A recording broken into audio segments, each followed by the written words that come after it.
All right, I'm Kyle Simons, designer of operators, and this is a playtest using the quick start beta rules ish for the director screen anyway. But we're going to use the characters available in the quick start at least. So hopefully we get to see how it plays. So we've got one playing Jason, we got Fraser playing Jason, and we've got Adam playing Khan. The flying hippo is Adam. That's me. And yeah, so we're just gonna jump right into it, I think. So I was thinking of just starting like in medias res, in Paris, doing a job kind of thing. We talked briefly about putting it in the Bourne universe kind of thing. Do you want to have it so like maybe you're doing ops and then we can see how it goes awry from there, or what do we think? Sure. Yeah, that works. All right, so you guys are in Paris. What mission are you guys on? Oh, are we together? Yeah, I think you'd be doing like a pair two-man mission. team, I guess. Yeah. Okay. Unless you want to do like a bigger team and we can just play No. through like that. It's up to you guys. Jason Bourne people don't need more than 2 people, do they? No, that's double what they need. Exactly. Also, for training, what does ACE mean? A.C.E. So ACE is Army compartment. So it's like what Delta changed to, and it's changed since then anyway. So it's kind of like, probably should have just said Delta. So Chuck Norris is now Ace. Yeah. So maybe it might make sense if Khan can get into a place. Maybe I'm just backing him up and tracking him and stuff. Maybe So- I'm trying to buy stuff from some arms dealers we're trying to track down. Mm. Okay, sounds good. So you're in the middle of a deal, kind of thing. Yeah. And Jason's backing you up. What is Task Force Orange? Task Force Orange is more of a recent setup. Have you heard of the activity? No. So it's basically another elite unit, kind of like Delta. That's more recent. It's within the Army, and they're kind of like a quick reaction force that handles all kinds of things. Recently, they changed to Task Force Orange, and I think it's since been changed as well. So it's another one of those terms that's like in the middle.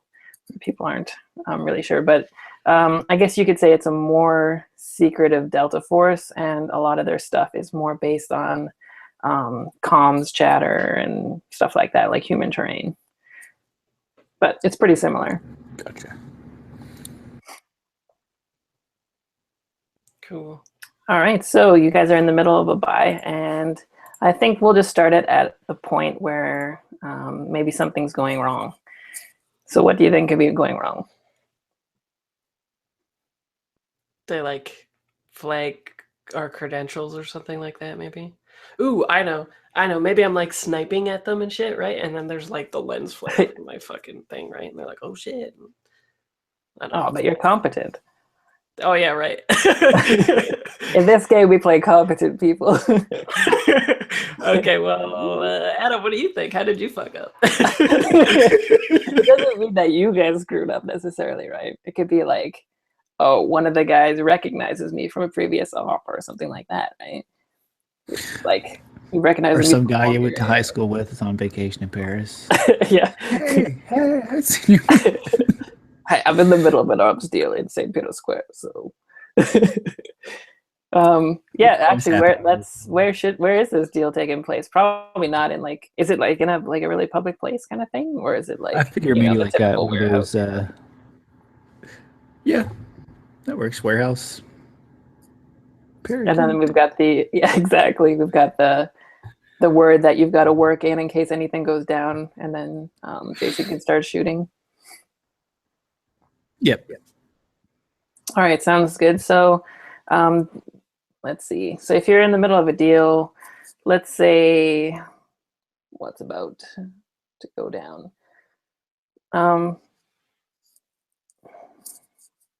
Let's just say one of the guys gets a text, and you just see like this one of the henchmen, get like a text. We'll have the guy doing the arms deal. In the roll 20, you can see there's like this guy that looks like a total tool at the bottom. He could be the arms dealer, I think, maybe. He does look like a tool. Yeah. He looks like the kind of guy that would ruin an arms deal. Yeah. Or someone in government. It's yep. Both are synonymous. Yeah. So we'll say this guy is leading the deal when one of his other henchmen, who looks equally toolish, like has like a phone. He gets a text and he like goes over and whispers something. And Con, you just know from your dealings that stuff is about to go down, right? So what do you do?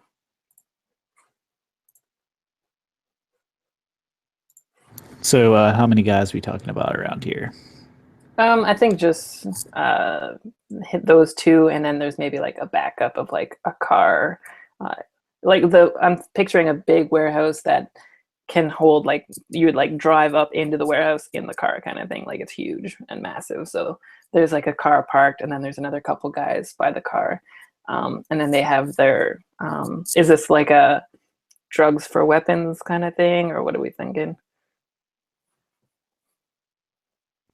Are we I'm thinking like that? a prototype type thing. Oh, something like sciencey. Yeah. So maybe some like the next nerve agent or something like that. Something pretty toxic.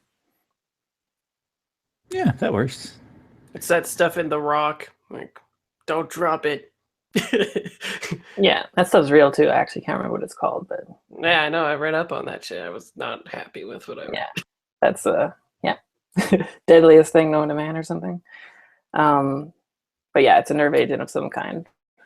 So yeah, we'll have it. The guy in like the typical, like clear container with like the green liquid inside, and it looks like a container that's way too fragile than it should be for something like that. Well, it's gonna almost drop at some point, so I know. Yeah, I'll just go ahead and sweep the leg. Try to get it from him. All right. So yeah, you see the look in his eye, and use that opportunity to just take him out and grab the nerve agent, I guess, before it like falls, kind of thing, or yeah, like right before it hits the pavement, just like yeah. Just wait for it to, like, you could have caught it earlier, but you're like, we'll see how this goes. Gotta let it drop. Dramatic effect. All right, sounds good. So, Con, let's have you roll a move skill, I think, just to be quick about it. So I'm gonna roll my 2. I believe you have a 2 in it. Yeah. Yeah. Okay. Do-do-do. Oh. Fate dice. Where are you? Don't we have to type to roll those? I think you have. You can just type like /roll and then. Oh, it's 4DF. 4DF. Yeah. I remember now. Yeah, and you have to type it, I think. Yeah. Probably make a macro for it, but Fate's not popular enough. It might be something you have to choose when you're making the room too, or something. I made macros for all my different guns and Starfinder. Oh. No. 00. That can't be good. But you only rolled 2, so roll 2 more. Looks like. Yeah, you rolled 2. So yeah, do another 2, and then we'll see how that goes. Worst. Well, a -1, and then blank. All right, so since this is the beginning of the game, I am going to bank the minus, and we're going to have you succeed anyway. Actually, no, I think that's pretty sweet, actually. I like the fact that it's going to drop, right? Doesn't mean everyone dies in the beginning. So, yeah, it smashes against the ground. So you sweep the leg, the guy falls, and then we'll say like you're about to grab it kind of thing, and then the henchman opens fire, right? And then you just like automatically dodge out of the way. And yeah, it just smashes, and then there's like this look on everyone's face, and then We see Jason up in the rafters, probably waiting for the code word. Yeah, well, can I see all this? Parakeets. Yeah. I'm pretty sure things are fucked regardless of what's said at the moment. Yeah, you probably don't even have to wait for the word to know that. Yeah. Had to make it Dropping nerve agent in a warehouse is probably not going to go well for many people. Yeah, and so maybe we get that look on the henchman's stupid face right before a bullet comes in, if I roll okay. Sounds good. So yeah, it sounds like a shoot. Shoot, 2. And I roll, it's always 4, right? It's always 4 no matter what. Yeah. And I'm trying to hit 2. Yeah, if you have a 2, you want 2 succeed. 2 pluses. Okay, cool. So the lower is better. If I had like a 1, I'd be like, ooh, I'm super like good at this, right? Yeah, like you're the best at it. Does Con have a 1 in shoot? Okay. No, 2. Okay, so you're both like pretty equal on shooting. Because I was going to be like, maybe it should have been reversed, but yeah. I can talk hard and talk soft though. Yeah. So I rolled a total of -1, minus plus 0. Perfect. All right. So I'm gonna get those 2 minuses. All right. So you see this go down, the nerve agent, and then you see. I guess you just start firing at the henchman to try to take him out. And he's already, like, his movement's pretty erratic because he's scrambling to get away from a deadly agent kind of thing. So the bullet slams into the ground, and then it smashes into another one of these little balls of the nerve agent, and it just splatters all over the place. And better get up that kit there, stab yourself in the heart. I'm not fucking with you on this, Adam. And then Jason. Or Con, you're Jason. And then, so yeah, you're up on the top and you fire those shots. And of course, you don't normally miss, right? So the reason that you missed is actually you like feel something hit the side of your flak jacket. I'm assuming you're wearing a flak jacket at least up there. And then, yeah, you go tumbling off like this rail, and then you're just like hanging on. And you look over and you see this other equally toolish looking French guy with a pistol. And then we're going to cut back to Con here because he probably wants to get away from the nerve agent. So we'll say like this stuff is super deadly. My rock knowledge is iffy, so I'm guessing you only have a couple seconds to get away from the thing and like inject yourself with adrenaline or something like that.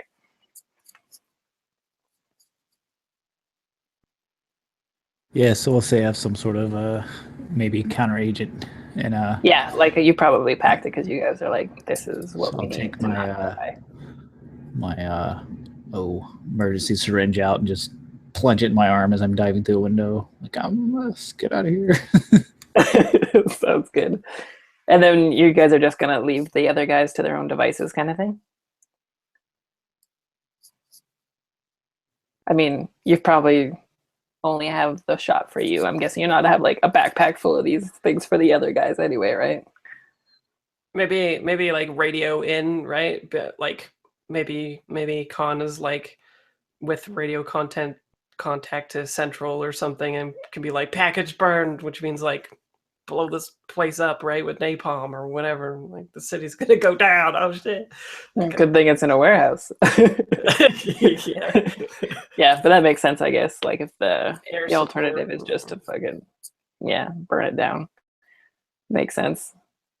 All right, so that's happening, and we're gonna cut back up to Jason, who's got shot and is dangling off the ledge. Yeah, and he looks like the guy in The Professional, Shock something, the actor. I don't know his name either, but I know who you're talking about. Yeah. And then you like look over to see him, and then of course, like as you do, there's like ping ping as like bullets are like just in front of your face. So how do you extricate yourself from that situation? Okay, so he's approaching towards me, shooting repeatedly. So it's basically the metal railing that you're hanging off of, blocking you from getting shot as well. until he advances close enough to shoot you in the face. Right. In a hard spot here. Okay. Let's see. And then I guess you've still got like a long rifle, so A long rifle. Yeah. trickier in close quarters, but I want to. We'll say like what I'm attached to is like a fire escape, and I want to like drop down a level and then aim my weapon so that I like perfectly place it through these spots, so that when he comes and approaches and looks down to see if I'm dead, I just plug him. all right. So it sounds like another shoot. Yeah, or let me check. Come on, high roller. I'm good at it. All right. Too bad he didn't have a. Too bad he's like shooting me. Too bad Khan wasn't there to soft talk him. Yeah, I should have taunted him and be like, "Fight like a man." Yep. Okay, let's see. Appeal to the French code of honor. Yep. Oh, man. Oh, Flat. yeah. Completely flat. Man, I don't know. Is it shoot? Roll 20's not the best. Is this for shoot again, or? Yeah, for shoot again, I have nothing. It cancels each other out. Okay. Oh yeah, but we don't worry about the sums, right? So pluses are what you need for success or failure, and then minuses are what I need to, mess up your. Oh well, last time I had 1 plus. Yeah, but you needed 2. Yeah, right? and now I just have another plus, and then you have a minus. Yeah, so you would have failed because you need 2, because that's what your shoot skill is. Yeah, unless I combine it with fight. Yeah. Yeah. So. All right, so you go to like pick up your gun and shoot him, and he sees that and he just shoots like the corner, and the railing like falls down, and it smashes onto the ground, and you go rolling down off of it. So I'm just gonna have you mark stress, a physical stress, probably, unless you want to not absorb that impact. But I mean, Sure. How does stress work? so if you look on the character sheet, there's 2 hexes next to physical and mental. So you just check one of them off. That's all. Okay. And And is you it just say how you Is it in order, or you choose which one?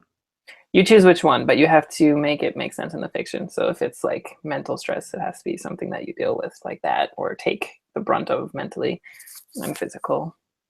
Okay, I'm just gonna write down that I have 1 stress in mental, right? If you took it in mental, sure. Or what? I got shot. Was it?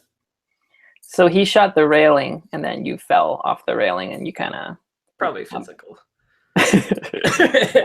It's like, man, that makes me feel like a bad operator. Yeah, but I think like within radio contact, I think I warned Khan that like these are not obviously just like hired people. Like if they can take us on, obviously we're on the same level as other operatives, and they're like rolling us, right? And then I'm gonna have you explain how you like, negate the force of that impact or whatever. Like instead, like checking the stress means that you detail basically how you don't take damage from it. Okay. As I fall, I take off my jacket and I like rope it to the side of the railing. So I just sort of do like I'm like falling, and then I turn into the fall, and then just land onto like the railing and keep like running down the fire escape while I'm like on the phone with Khan, being like, "Get out!" And he's like, "I'm already out." Well, I think we're both parsing the situation that these are far beyond just like people that are dealing like these agents, right? They're backed up by crazy people. Yeah. Well, and they have intel too, right? So at this point, you've probably got a countdown as well to like when like an airstrike is coming. So I guess this is fairly on the edge of France. Yeah. So yeah, Adam, you or Khan, sorry. So Khan is running, like you bust through the window, glass shatters everywhere, And then at the same time, you see like that car inside, like a silver Mercedes, like peeling out and booking or driving off without the one of the guys inside, but the boss. They've got huddled in, and then you can see one of them in the back seat, like taking out like a syringe kind of thing.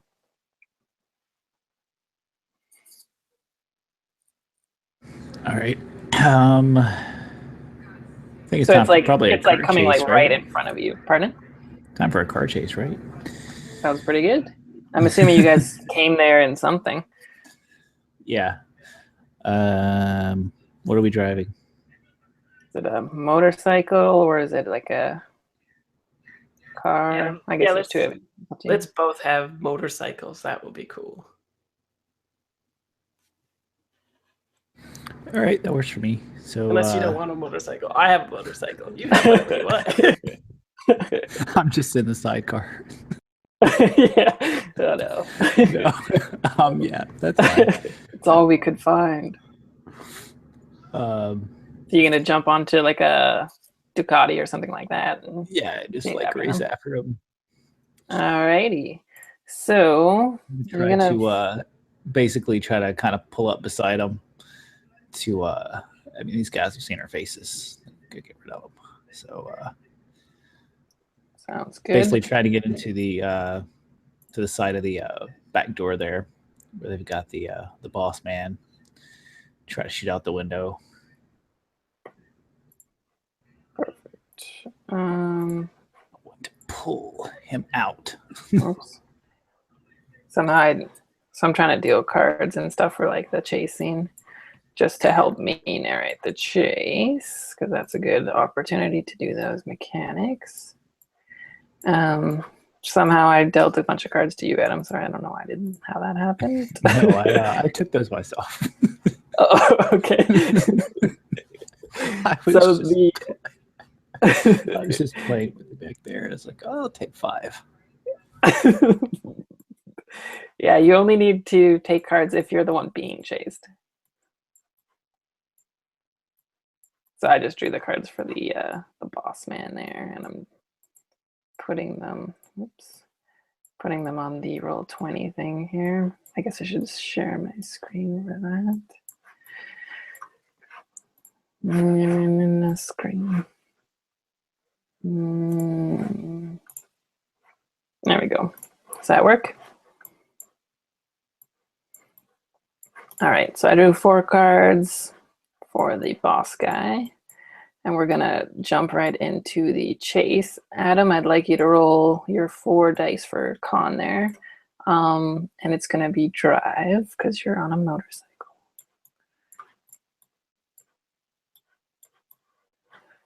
I'll just put these down here so I can still kind of. Hey, they actually got a thing though. It came up. There you go. For I did a thing. I did a thing. It worked. It's happening. All right. Oh, look, it makes it so I can have duplicates too. That's not bad. Cool. All right. So with the chases, you draw the pursuer, or the lead rather, draws 4 cards. Your dice are how you narrate getting past the obstacles that I will be narrating. I'm going to have Jason roll 2, so you can be part of the chase. So you get down there and book it. And then I'm going to have the French professional guy be after you as well. Oh, that makes sense. Okay. So it's a chase within a chase. Gotcha. Okay. So, take 4 cards of the chase cards. No, you don't have to take any cards. We're not going to treat that as a separate chase. It's just going to be happening while it's going on. Oh. You just need to roll dice so you know which obstacles are going to screw you up and which you're going to get by and such. Seems like a lot of them. Well, you are being chased, so it makes things hard. Yeah.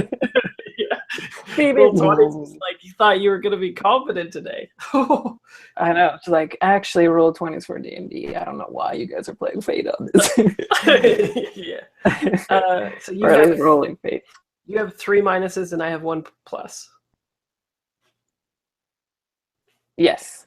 Yeah. So the minuses are just going to be So here, we're going to go through one of the scenes. So the first card I drew is do something difficult. So what they're going to be doing is they're going to be coming up on this next light here. It's going to turn red, and they're just going to zoom right through.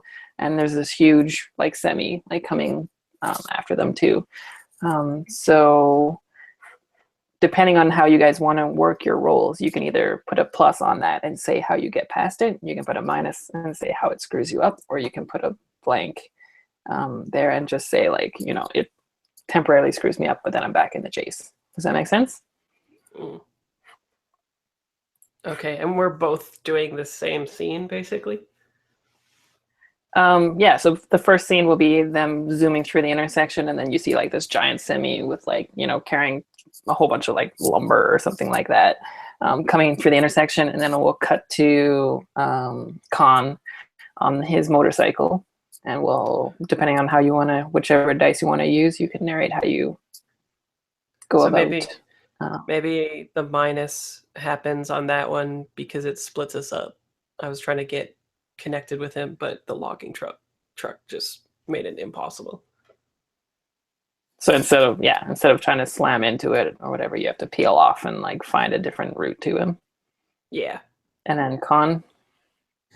All right, so I'm gonna use my plus to so I have to veer off for the logging truck, but then I'm gonna Well, veer you can back. be earlier. Oh, okay. You can be earlier than him because you're quicker, right? Oh, you're okay. in front if you want. I was gonna slide under the logging truck. Just like yeah, that sounds great. Sounds good to me. Yeah, and then let's see, try to shoot out the window. All right. So you take a couple shots, and then we'll do change of transportation in the last scene. So that you're going to do something to ends. Oh yeah. Okay. So they go zooming past this intersection. A logging truck goes by. You go sliding under it, Mission Impossible style. Jason has to peel off, and then you see you look back when you see him having to peel off and realize you're alone now. And you see also that French guy is also like peeling off and going after Jason. And then what happens when you're tailing the boss guy? You see the one of the guys at the back. He takes out this huge like rocket launcher, and he starts pointing it at you.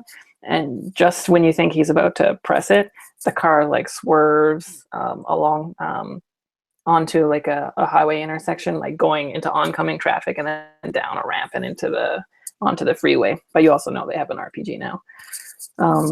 So that's going to be their second card, which is another do something difficult. That's going to be their swerve. And the do something difficult. So we're going to say, just to keep everything on the same track, I'm not going to draw extra cards. Jason can narrate how he gets back on track and then sees them on the highway kind of thing. I don't think you do have 1+ suspense, so at least you'll be able to do something cool. So Adam, how are you gonna deal with going into oncoming traffic and down onto the highway ramp, or are you gonna deal with it?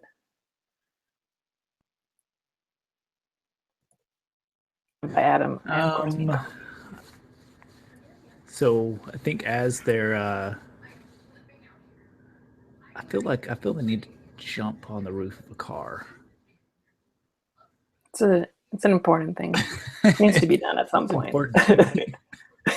So are you gonna do one of the jumping off the bike kind of thing? As they're going down the ramp, I'm gonna be like, we'll say it kind of like swerves under, and as it's like, you know, it's doing like the turn under, I'm just gonna like ramp off the overpass there and land on the roof of the car.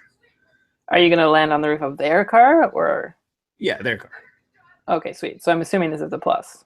No, just a random person's car. Yeah, no. Well, it depends, right? I'm like, is it a minus? Is it a no, blank? it's a plus. So... Yeah. This is positive. This is perfect. That's awesome. And then, Jason, how are you going to get back into the chase and into the highway? Do I have to spend a positive now then? No, you can choose to spend it on wherever you want. Yeah, I think I'll do something good at the end. For the negative, I think it's because I take the guy into oncoming traffic. So we're getting quite separated, and like I'm trying to like dodge all these people and hoping that he'll hit another car, but he seems to be just as competent as me weaving through traffic. So does that mean as Khan and the bad guys zooming down the highway, you're on the other side of the highway? Yeah. Going the wrong way? Like, yeah. Oh, shit. Yep. Okay. I forgot to mention as well, so that when you know, like, to catch the bad guy, you have to get, it depends on how good, I guess you could say, the driver is, but you need to get a sum equal to their move. So it basically means that you have to get a lot more pluses, is what I'm trying to say. Yeah. And you've only got one more round of 4 cards to do it. So I've explained 2 cards. There'll be another 2 cards. We'll do another round, and that's your last chance, basically. So you'll want to hack roll 20 at some point, I think. Yeah. Roll 3 pluses. Yeah. All right. So for the next card, it's time it right. So what's going to happen is they're going to wait until there's a turnoff and exit, and they're going to turn into oncoming traffic to hook up. I guess this would actually have them going towards Jason, because since he's zooming off that way too.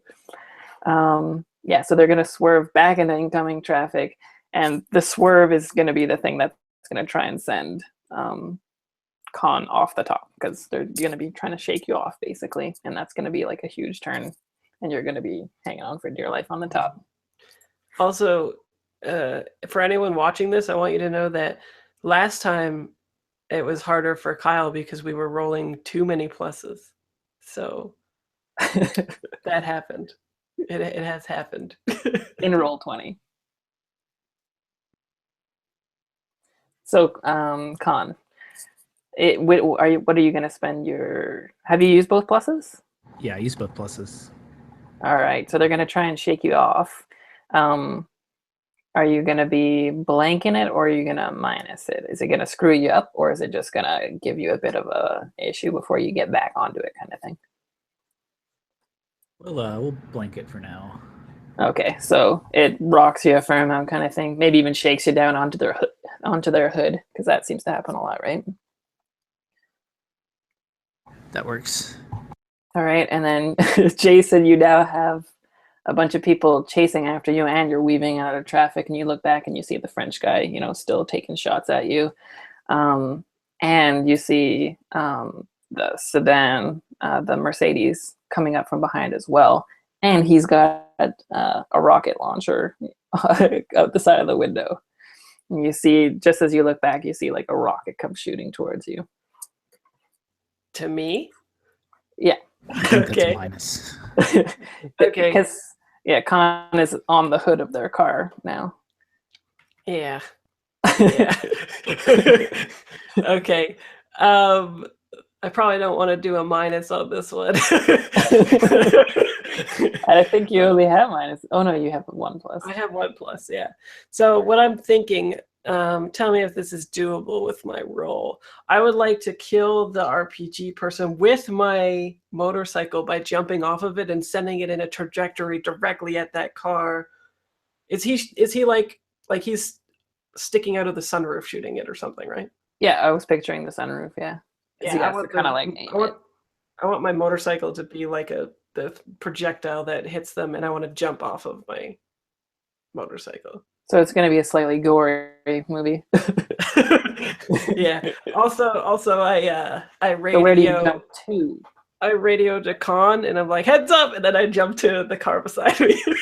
Oh yeah, because it would have to go by him to hit the guy in the sunroof. Yeah, maybe it's not doable, actually. We can do that. That's fine. I mean, that would happen in Mission Impossible. Yeah. Okay, Adam, we're doing this movie now. Okay. It's more Mission Impossible than Bourne. That's cool.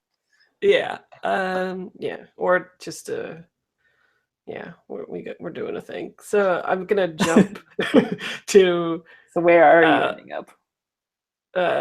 I'm like so Are oncoming you on his traffic. car too now? No, I want to hit that car with my motorcycle, and then I want to jump to an oncoming Ferrari or whatever that's coming, and Right. then probably like shoot that French guy as I go by him too, right? But we can All handle right, one no thing plus. at a time. Yeah, so I That's use a cool. Yeah, no, plus. your plus means that you get to do cool stuff. Yeah. So now you're zooming past it again the other way. Yeah. This Yeah. guy's probably like, fuck my life. And Khan is just like, holy shit. And a Yeah. motorcycle goes flying past, scrapes past, and hits the guy. Yeah. And then the French guy gets taken out. And then as the French guy gets taken out, since we're in a Mission Impossible movie here, as the French guy gets taken out, another one of the henchmen jumps onto the motorcycle to catch his motorcycle and keep it from going off, and then like throws the French guy off and then turns around and goes to follow you. That will be the next card, which is change mode of transportation, because I was like, how am I going to work that in? These people are ruthless. Yeah. It's not even a buddy system. They just throw out their other friend. No, yep. So yeah. Actually, what I'm gonna do is we're gonna have the boss be the ruthless guy. He's gonna jump out. He's gonna be badass. He's gonna jump out, catch the motorcycle from the dead French guy, throw the French guy out, brake, go flying around, and then he's gonna actually shoot the driver, so that now Khan is on a dead car going into oncoming traffic. Oh, ruthless. That's really ruthless. Yeah. Good luck. All right. All right, Khan. So how do you handle that?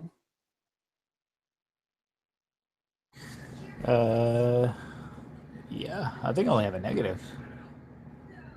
I only have a minus. So how does that trip you up? I mean, there's lots of wood up.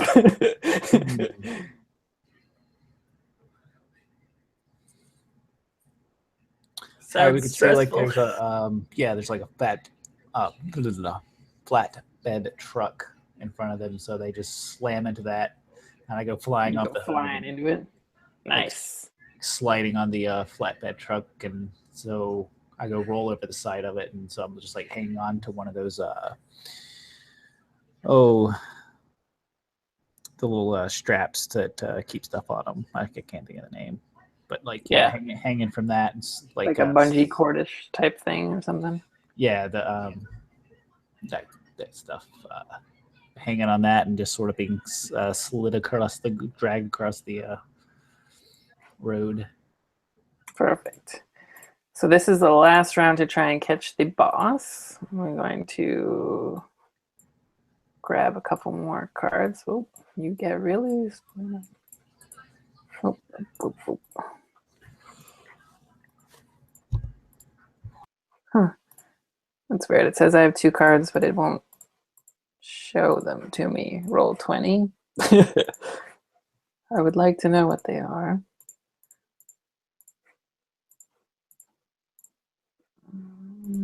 There they are. Perfect. At least it works this time.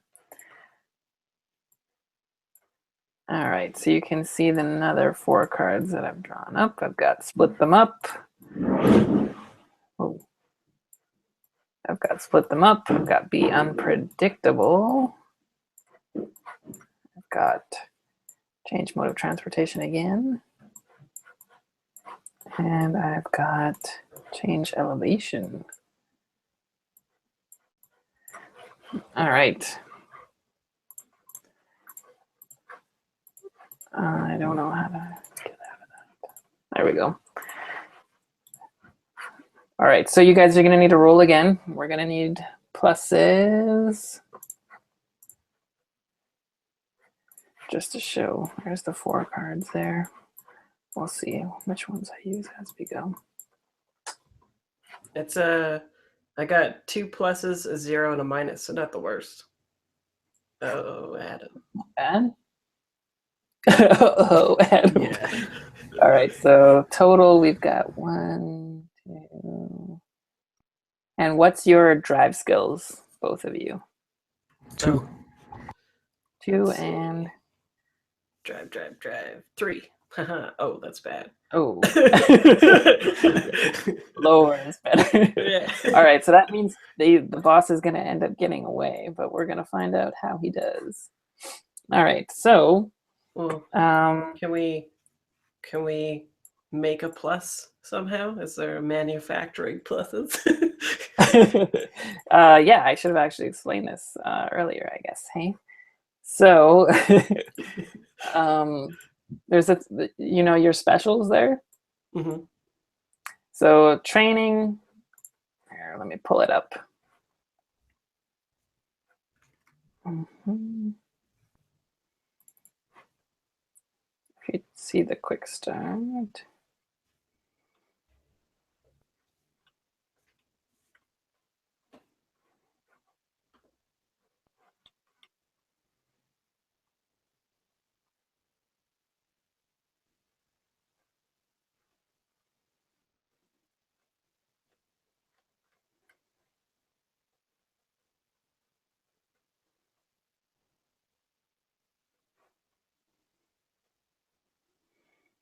So if you look at your specials there, I think I had it set up so you guys can see it. Let me know if you can't. Yeah. The yeah. Rangers battlefield paralyzing blow. Yeah, okay, yeah. So the first one is training, and that one you can do anytime, but you've got to do the flashback, right? So you got to say like, this was just like that time in training when I learned to do this, right? Mm. When you do that, you can re-roll any single minus that you've done. If you do your discipline, you've actually got to prime that first. So you would have had to done a scene previously already to prime that, and you can do that at any point. The next kind of step in the pacing plan on the director sheet is downtime. And that's usually when you can prime stuff. The third thing is your trademark. So it's like a flashy trick maneuver that you're like known for kind of thing, right? So that you can do, and that's just like you do it once per game and it counts as getting 4 pluses, or you can only do it once per game. Okay. I think it would be hard to paralyzing blow him from a Ferrari that some guy is driving at the moment. Yeah. But the It'd be better range, if it made sense. yeah. Basically, my shot is probably to try to get him as he's hurtling towards me right now, right? Trying to get Mhm. away. But like I don't remember what your training is, but I think everyone's pretty much got a special ops background, and that would include tactical driving and that kind of stuff. So don't feel like it has to be specifically like if it's I think you said you had Ace, right, which is Delta, which they do combat driving, all that kind of stuff. So if Right. you wanted to be like, this is how you deal with oncoming vehicles or something like that, or I don't know, that's how you could roll a minus if you wanted to. Right. Can I do that? I think it would make more sense since this guy is like about to drive right past us or whatever, that maybe I just whip out a gun and use my training to try to shoot out his motorcycle tire. Sure. Yep. Cool. But so we have to talk about, if you want to reference the training, then it's got to be like, like a background. We got to know like how that looked like when you were training, kind of thing. You know what I mean? Yeah. Like a flashback usually. Yeah. So we flash back to me being in like a whatchamacallit, like a desertish looking area where they have it where the targets are rapidly moving and like vibrating up and down and all that stuff on the course, and Mm-hmm. you're sitting in a chair that's continually being moved as well, and then it's basically, I think, a scene where he continues to like fail this, but through Montage, we see that he goes back and like does this training like 1,000 times or whatever until he's like the best in the class when he used to be the worst. So he's like in danger of being drummed out kind of thing. And then he's just like Mulaning that stuff. And the next morning he's like, I'm amazing. Well, not the next morning, but yeah. Takes like, some time. Yeah. Of the course of the whole training, probably, right? Yeah. And like, is there like a problem that he solves in there? Is it kind of like the director being like, you know, or not the director, but his officer, training officer being like, you've got to, you know, not hold your breath or something when you shoot or something like that? I don't know. Maybe the problem is that he gets too stressed if something's coming at him or something like that. Because yeah, well, I think maybe he just locks up when he's trying to shoot a moving target, and he had to be more fluid. Yeah, like in Delta, I think they also learned to like shoot from the hip rather than like their previous training, which would have been like down sights and stuff too, right? So yeah, so it's more about like, yeah, so I think he moves from like, you know, SWAT or whatever, and then has to learn this whole new way of shooting. And yeah, it probably was the fact that like in previous training he definitely didn't have to deal with people like rapidly moving towards him as like in this kind of scenario. He would clear the room and they would be over. Yeah. Well, Delta training is definitely going to be like more intense, right? Yeah. Perfect. So you can go ahead and re-roll a minus. Oh, you did a lot better this time, hey? Yeah, so maybe I'll even get a plus on the only minus and then be good, right? Mm-hmm. Johnny, be good. Okay. One. I guess I never rolled a 1d fake. EDF. Come on, baby. Yeah, I got There it. you go. Nice. So that's 3 pluses, I believe, right? Yeah, 3 pluses and a 0. Right. It looks like the zero is not supposed to take away from it, though. That's weird. Oh, because it was a minus before. So that's 3. And then previously you got -1. 3, you got no. So that would put you down to 2. Adam got 1. Well, so now I'm just trying to look at your sum total for all of you. Yeah, now I have 1, 2, 3 pluses. Adam has a plus, so it'd be 4. And then 2 minuses and 2 zeros between everybody, right? Right. All right. Perfect. And Con, is there anything you want to do? Like, do you want to do a training thing as well, or are you ready to do the first action?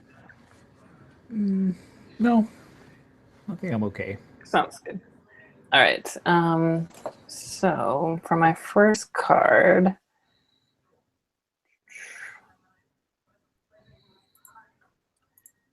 that one's going to be a little trickier. So for my first card, I think let's do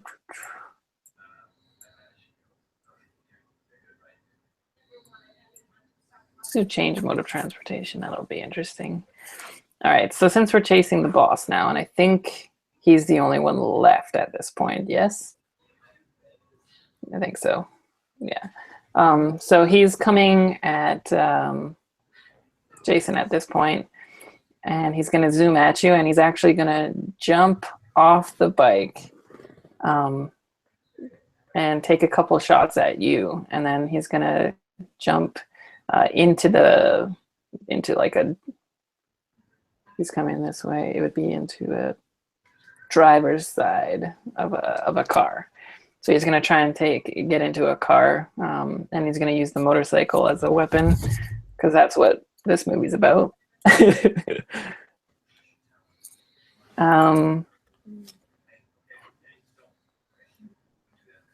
Yeah, let's start with Khan getting back into it, because last we saw he was getting slammed into a truck. It's like the next scene, which would be kind of funny, if the next scene is just him like barreling towards him in a big pickup truck.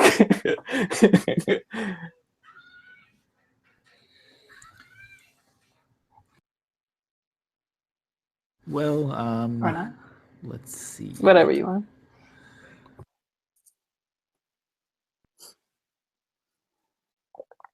Because last time we saw you, you were on like a flatbed truck. Or did like this flatbed truck have like cars and stuff on it? One of those. Yeah, we'll say that. And you can drive one off. That's what something like I was that. gonna do. So drive one off over that car and down and do a nice little U-ey there and come up behind him. All right, cool. So we'll have that scene first to get you back into the chase. So you're coming up behind him. He sees that you're about to smash into the car, and maybe that's when he like gets up, takes a couple shots at Jason, and then tries to maybe shoots out a window in one of the cars that he wants to jump in, and then like tries to get in there.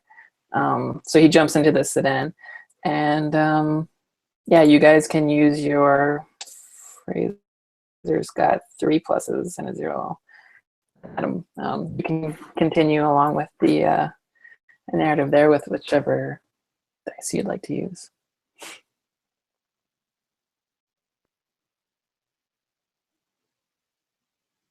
We've got 2 minuses, a plus, and a 0. Yeah, I think I'm gonna try to use one of the use my plus to try to force him off and off the freeway, like to an off ramp. Off and off ramp. Perfect. Yeah, that makes sense. All right. So he's gonna and be then down in like city traffic or something. Yeah, and I think at this point maybe he's got like a hostage, so he's like not in the driver's seat. He's like he shot out the window behind it, and then he's got like the gun to the guy's head telling him what to do, kind of thing. So that maybe slows him down too, because he's like, you know, not the one actually driving. And then Jason.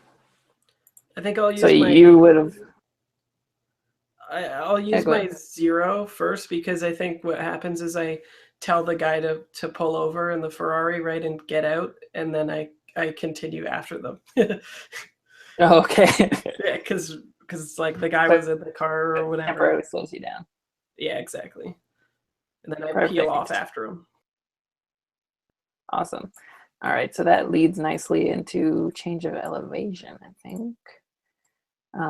So he's gonna force this guy off the off ramp and then into like a parking garage, and then he's just gonna go up one of those, you know, spiraling things. And this one's quite tall, we'll say.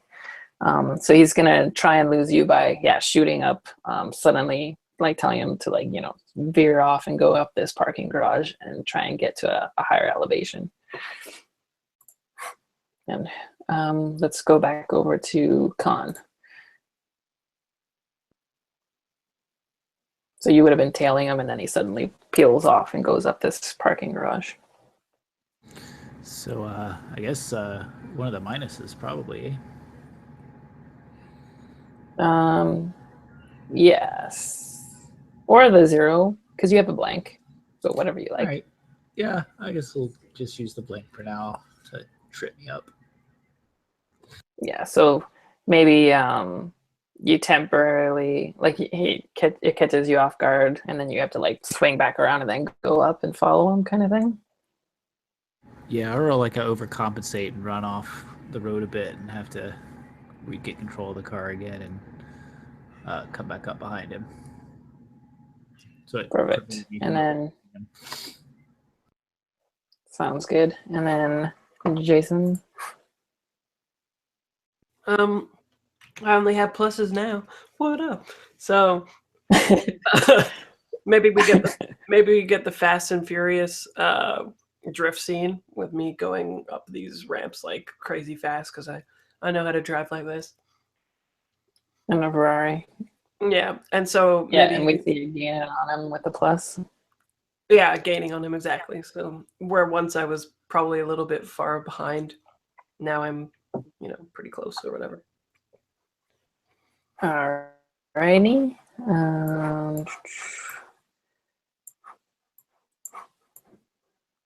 And then,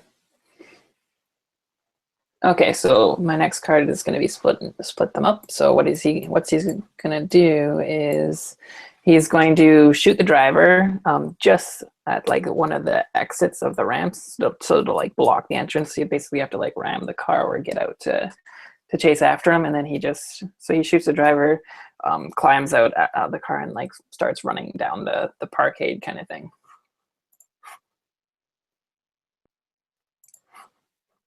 And we'll go to Jason actually, because you're closer at this point. Okay.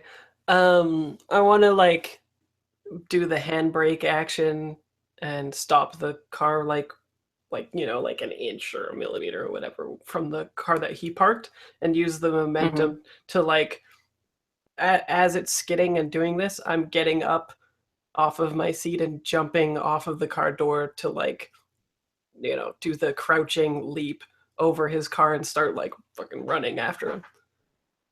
All right, sounds good. And then we're gonna have Khan come up behind that. So you come up to two cars basically, like parked, and then you see like like you just see like whipping by Jason like running after the arms dealer.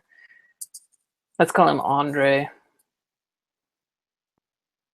Mercier. Well, all I have is minuses left, so something bad's got to Yeah. Well, I guess you're pretty blocked at that point too with the car, right? Oh yeah. You could take the elevator though. Just be like, in case he goes down. But yeah, it could just be like you struggling to get, to like climb basically cars to get after him, right?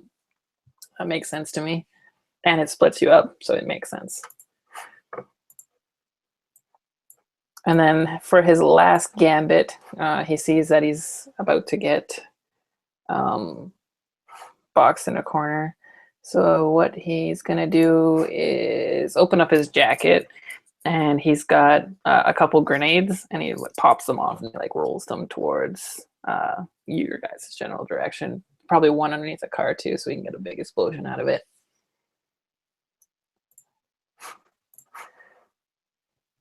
Okay, so we probably want this guy alive too, because we kind of want to know how we were like made by these people too, probably. And the highest skill between you two was 2, right? Yeah, for yeah. driving at least. And I think you got a sum total of 4 at least. Did you get 4 total? I got 4 myself. Okay, so 4 is enough, as long as you get it between you guys. Or no, yeah, we got 4 exactly, because I re-rolled a minus to get a plus, which makes 3 pluses, and Adam has 1 plus. Perfect. Yeah, so as long as you get it between you, you're good. So it means you actually do catch him. So I have to describe how I evade the bombs and shit. Yeah, so grenades are rolling towards you. One's gonna go below a car, and we're gonna see that blow up and down like the parking thing later, because that's gonna be a nice money shot. But the rest of the grenades are like, yeah, trickling towards you kind of thing, like tink, tink, tink, tink. Okay. This last gambit. Yeah. I think what I'll do is maybe I blow them up prematurely before they reach me, so the explosion makes him like fly off his feet and hit the wall or whatever, and I'm sort of... so you can run through an explosion. Well, no, I would probably wait, and then like he gets blown back, I wait for the explosion, and then I walk through like the smoke. Okay. Okay, makes sense. Yeah, not run at the bomb I shoot. Well, no, I mean, it would be a cool shot. I mean, just, running through fire or whatever is staple. It's a staple. I'd rather go smoke. That always seemed weird. Okay. All right, so you walk out of the smoke and you see him, kind of cowering down. Just before that, though, we're going to have a exploding car go flying towards Khan. Rough day.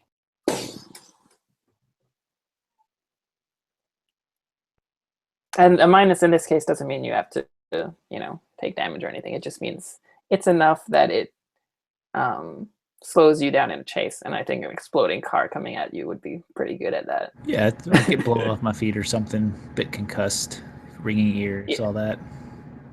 Yeah, sounds good. And then we can have the scene with, you know, Jason coming out of the smoke with his gun or whatever, and then this guy pulling out his gun as well.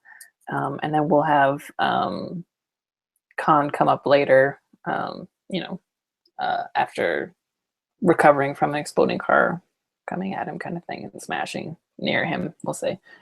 So yeah, this sounds like a good opportunity for a little bit of fighting.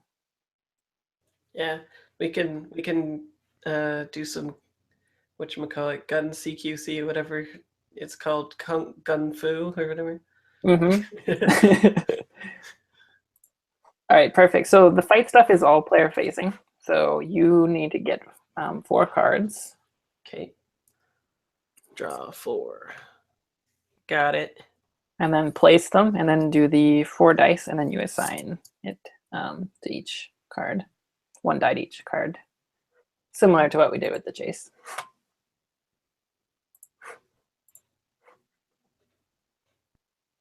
And then, yeah, if you have a plus, it means, you know, it connects, does good.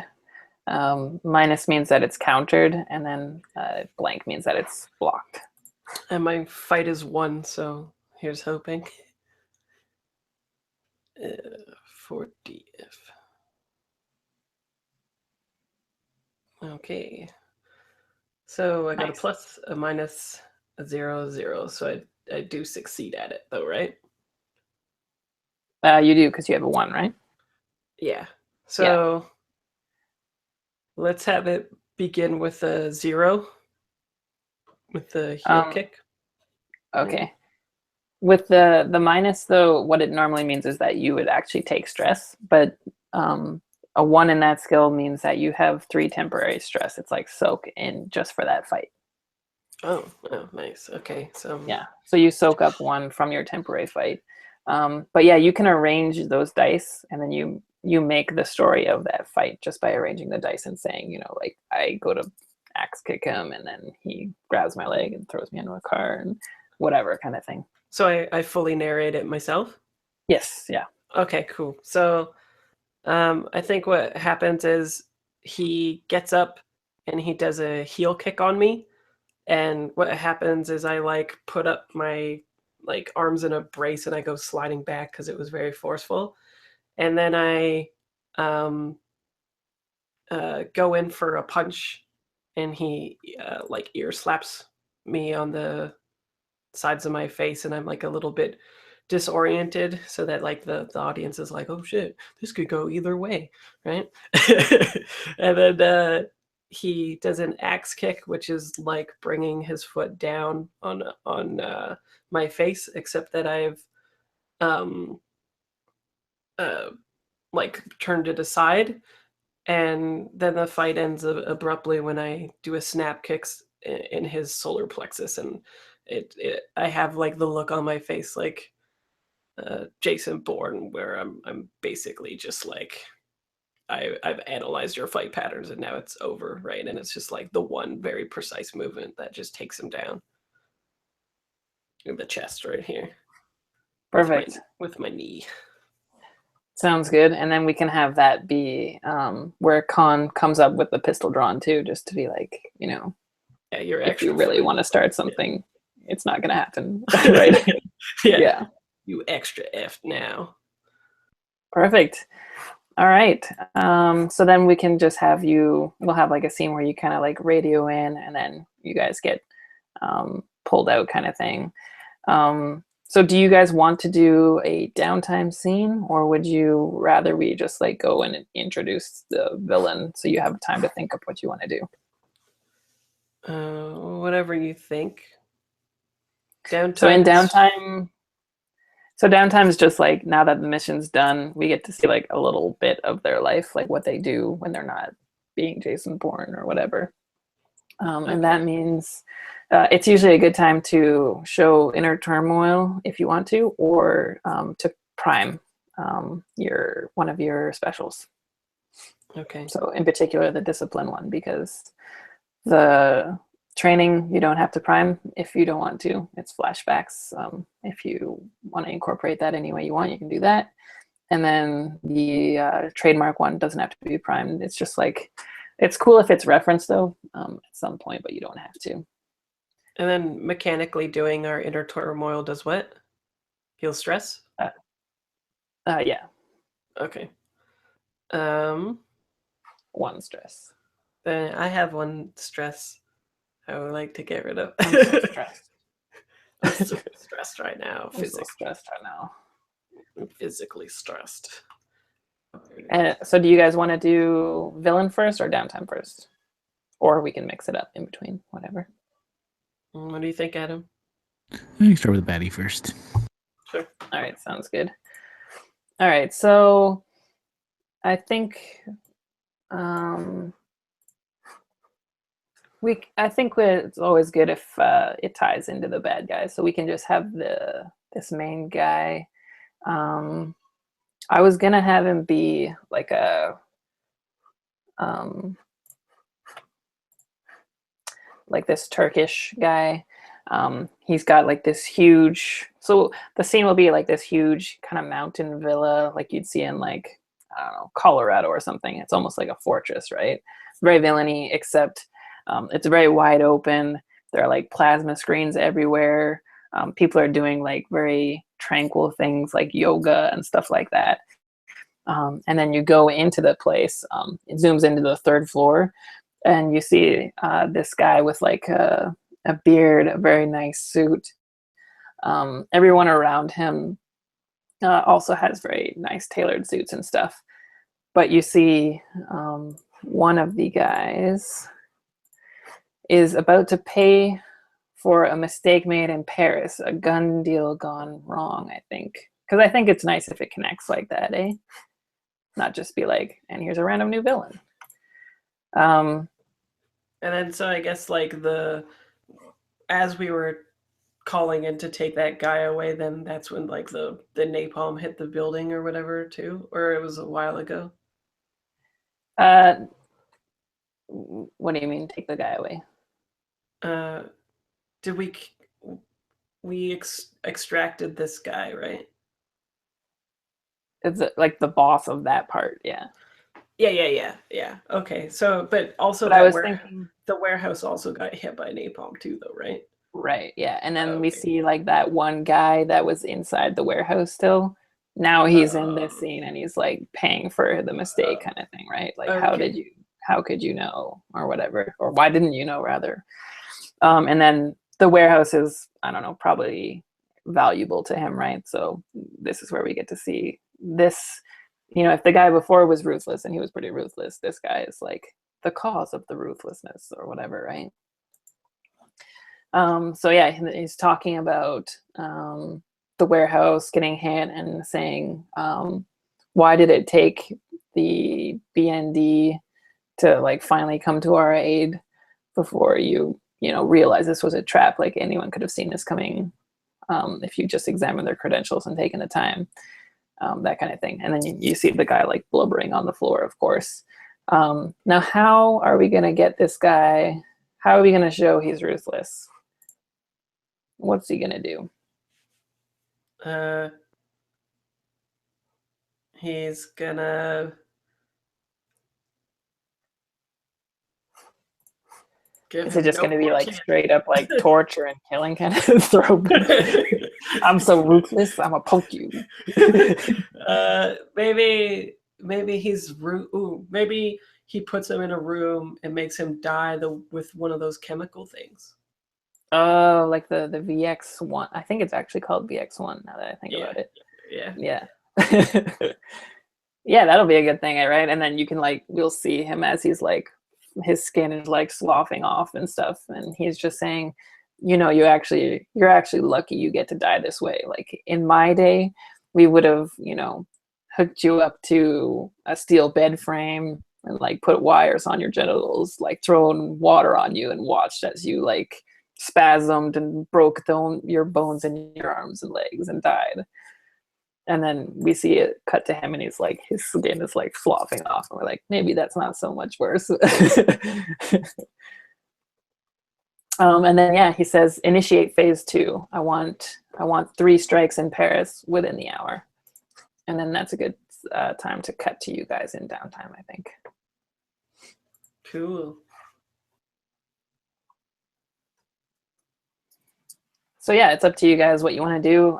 Like I said, you can prime your stuff. Like if you want to be like, it doesn't have to be a scene with you guys in it.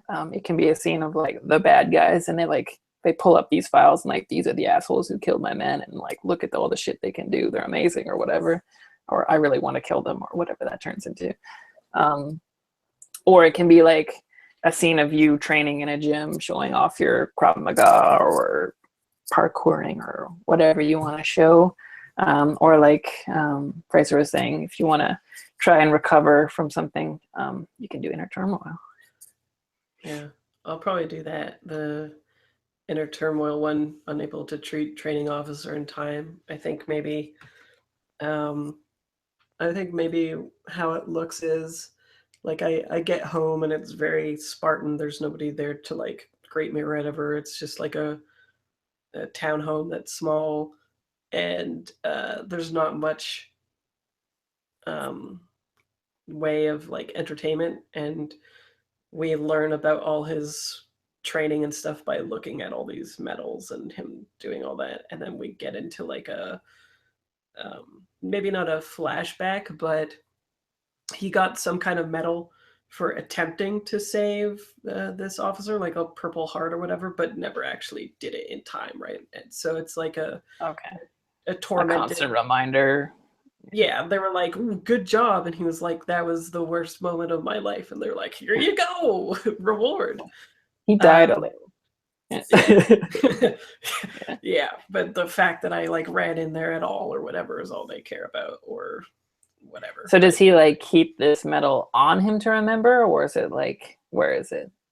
I think it's like on the mantle along with the picture of the person who died, you know, the training officer.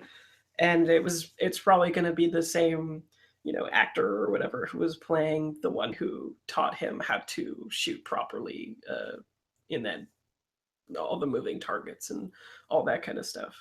Right. Who's a good method actor for that? There's always that army guy, right? Yeah. Adam, who's that guy? Michael Ironside, right? Wait, what? Which one? Isn't it Michael Ironside, the guy who always plays like the hard ass drill instructor kind of guy? Well, I mean, he's actually always usually a villain. Like, like you're thinking like the bad guy from Total Recall. Oh, no, the bad guy from. He doesn't really look fit either. Pretty much RoboCop, and pretty much any 80s movie. I'm thinking about maybe Arlie, Drill Sergeant, maybe Arlie Ermy, like or Full Metal Jacket. And Full Metal Jacket, yeah. Arlie Ermy, yeah, sure, perfect. So we get that picture. So we get a, like, you know, we see his picture in the frame and the Purple Heart or whatever. Is it like a soldier picture, or is it like a personal one of you two? Like, yeah, a personal one. Like it shows us like becoming friends during that training, and then, you know, him like losing a friend. Yeah, and I think how we know that as well is that I'm drinking some sort of hard liquor and I pour one for him in the shot glass or whatever too, right? So we're like close in a toxic male relationship way. Is there like answering machine messages too of like the people that you're neglecting or anything like that, or is it mostly like single life? I think it's single life. Like, I think we just can tell that he doesn't have friends now because of this event, right? Like, if he had more people, well, maybe in the picture it's like he wouldn't be able to save them or something. Yeah, like there's in the bar picture, whatever, there's 4 or 5 of them, and predominantly is him and I. But then we know that like maybe we get a shot of the answering machine and there's like 0 messages, and we can surmise as the audience, hopefully, that this guy's lonely. Yeah, he's lonely. he pushed people away. Okay, etc. sounds good. All right. So looks like Adam has to step away for a second. So Well- yeah, we're gonna. Pardon? Maybe it would be a good time for like a 5-minute break then or something. Okay, sure.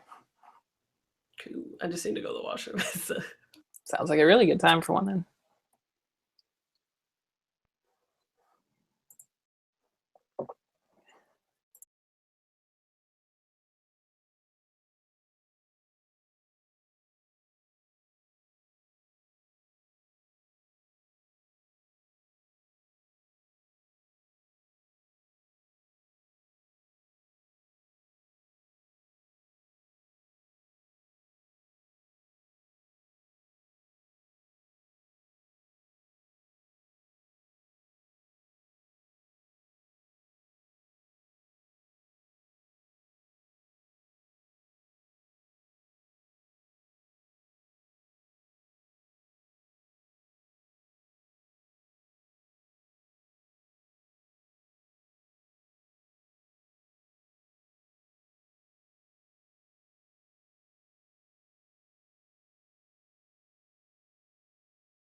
All right, I'm back.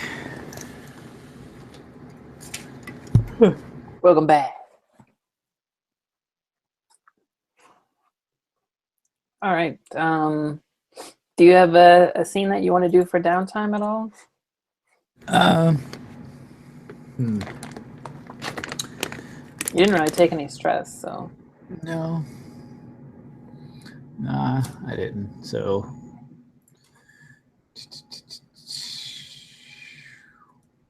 Nah, I'll probably wait on that.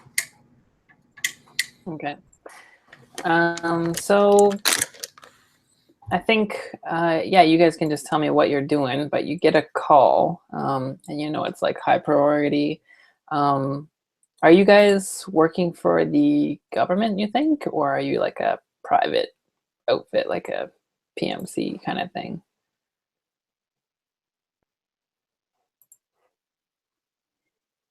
Government. Government? Okay, so you would get a call from like a whoever your commanding officer would be. I'm guessing you'd still like be pretty black ops. So yeah, they'll send you in. I'm gonna give you the skinny on it, saying that there's been, once you get there anyway, you'll get briefed and say that there's been several attacks in Paris, 3 within an hour. One when a bomb went off in the Louvre in Paris, in the lobby area. It's still unknown how many are injured or dead. And then 2 others around l'Arc de Triomphe. So a bunch of the touristy areas were hit. They're sending you in to look for last known coordinates for these guys. They're on the run right now. And you guys are based in Paris. So you're like the version of like quick response, and you can kind of get in there and be off the books, I guess you'd say. So you'd be kind of undercover, but not really, because yeah, basically you're very close to the area since you're just finished up in Paris, and yeah, that's what they want you to do. Find these people. They've got files already for them, even though this happened just like an hour ago. So they must have been, tagged with facial recognition. They've got 2 men and 1 woman. One is Yusuf El Khoury. One is another one named Amir Sahin, and another one, the woman named Ikrin Aiden. And yeah, they're basically on the run. They want you to hunt them down, and they want you to close off the train station first because they think that's where they're going. So we'll just cut straight to the train station, I think, unless, yeah, because you were going to hold off on the downtime scene. So let's just cut right down to the train and have you go looking for them. And we'll say, we'll say that when you guys go on ops, that it's pretty much like you've got the one person that you're in contact with. Let's give him a name since we'll probably be hearing from him. We could go, instead of just calling in airstrikes and stuff. Let's call them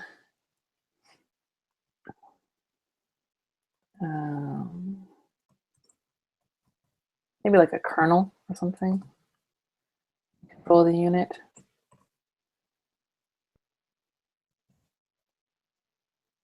Say Colonel Bracker. Or used to be a colonel, maybe. Maybe I had to give up the title to take up this elite unit, we'll say. So off the books, but still pretty high up there. And yeah, so you're in the train station. You're scoping out looking out for these people. You would have had like I don't know if it's Mission Impossible. You'd have like, do we want to go Mission Impossible and have like tech, like, stuff in your eyes that are like actively searching for facial recognition and stuff, or is it going to be more old school? Like a techie lens or just old school? More old school. Just playing up to my strengths, blending in with the crowd. Perfect. So if you're blending in, I guess we could do like an infiltrate maybe, or yeah, probably an infiltrate, I think. Yeah, infiltrate or surveil, one of the two, I would think. Yeah. I guess more surveil right now because I mean you're not really trying to, well, you're trying to blend it, but I think that's just part of surveillance at this point rather than, you know, trying to disappear or something. If that makes sense for you guys.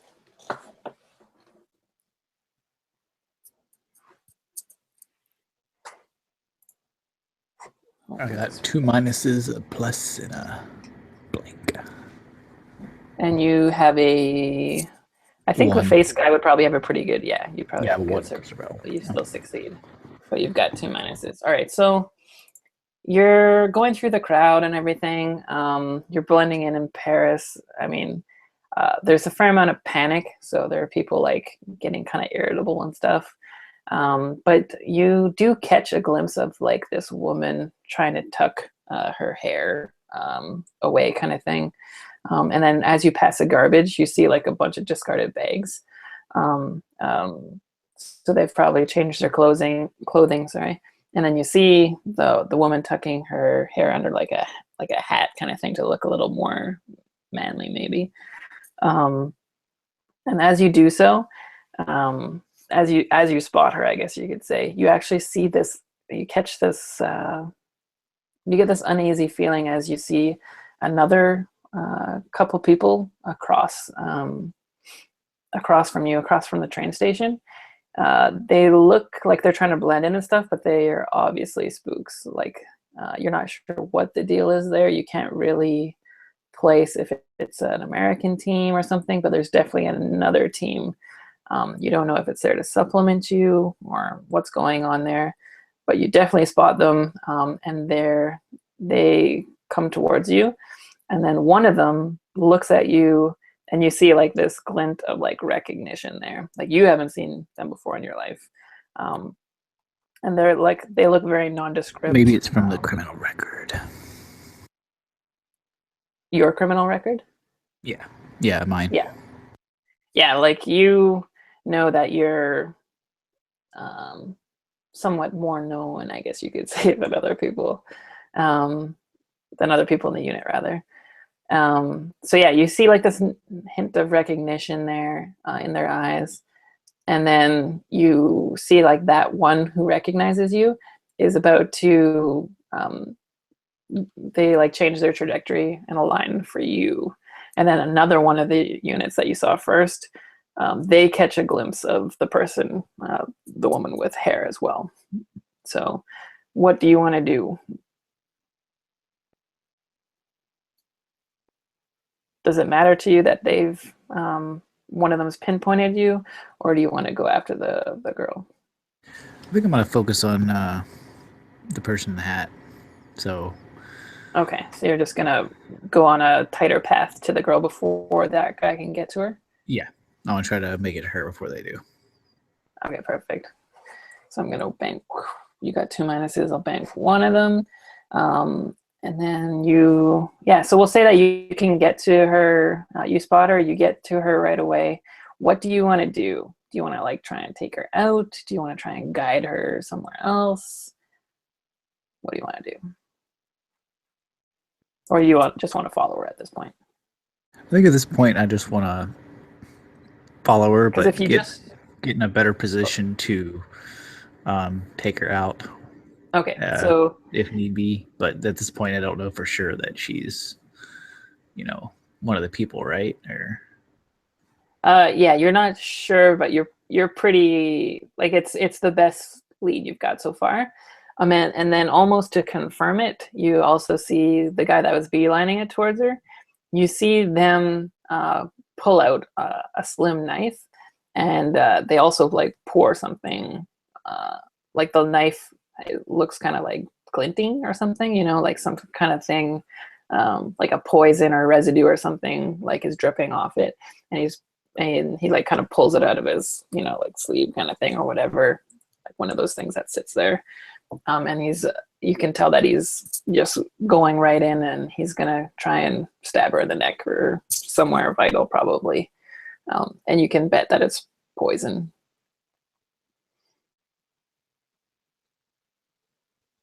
So it's up to you if you. I think I'm gonna try to grab her and subdue her before he can. Subdue her? Yeah. Or him? Her. Okay. Okay, so yeah, so she totally doesn't see that coming, so you can like pin him down.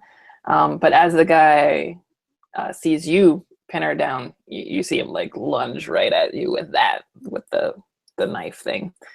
And yeah, none of them are familiar. And what are you doing at this point, Jason, while he's canvassing the area? Is your surveillance pretty good too?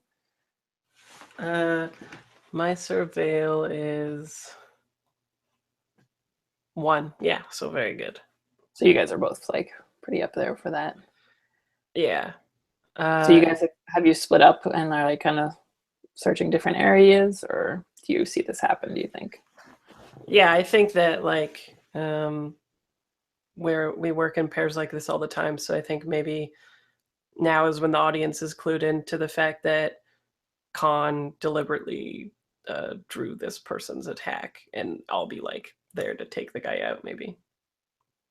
Okay, so you kind of are communicating without communicating this whole time.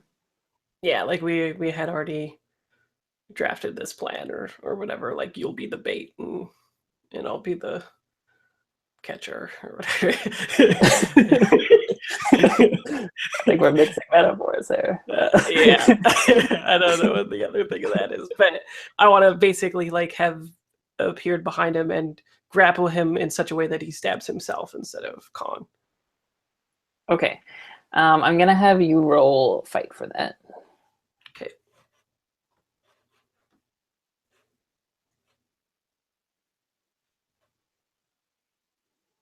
Two pluses, 1 minus. And what's your fight? 1. Oh, perfect. So yeah, you succeed. There's a complication to it though. Yeah, so you go up and you just like kind of redirect it and like kind of pop the guy and then like make it look not inconspicuous, I'm assuming, right? Not causing a panic. Yeah. Just like set the guy down on a bench kind of thing and like exactly. put Throw a hat on paper him or something. Yeah. Go read something. Yeah. Yeah. So as you do that though, like you go to sit the guy down and he's kind of like a human shield for you for a second, and then you just see like the top of his head explode. Oh shit. That's not conspicuous. And then you look back and then you see the guy that recognized Khan, and he's got his pistol out and he quickly puts it down and like just starts moving really fast towards Khan as well, and he levels the gun from his hip as well, and he's about to start taking a couple shots, it looks like. And yeah, so you see this happen. So that was a complication. His head exploding.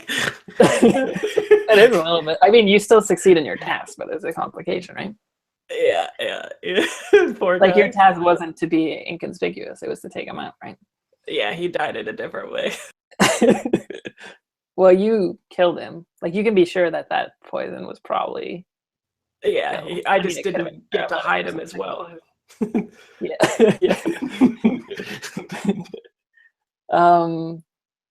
What was I saying? So you see this go down, and you see this guy coming at you, trying to be discreet, but basically about to shoot you. And then you're trying to pin down this woman who's like struggling, and you know that there's 2 of her other terrorist buddies probably around somewhere. So what are you doing, Khan? Trying to see if there's she has any of the poison on her. Any? Yeah, like they're gonna gas this place with the VX or something, or if she has any sort of communications equipment with their walkie-talkie, what have you. Right. So yeah. So if you're patting her down, kind of thing, while you're got her on the ground. Yeah.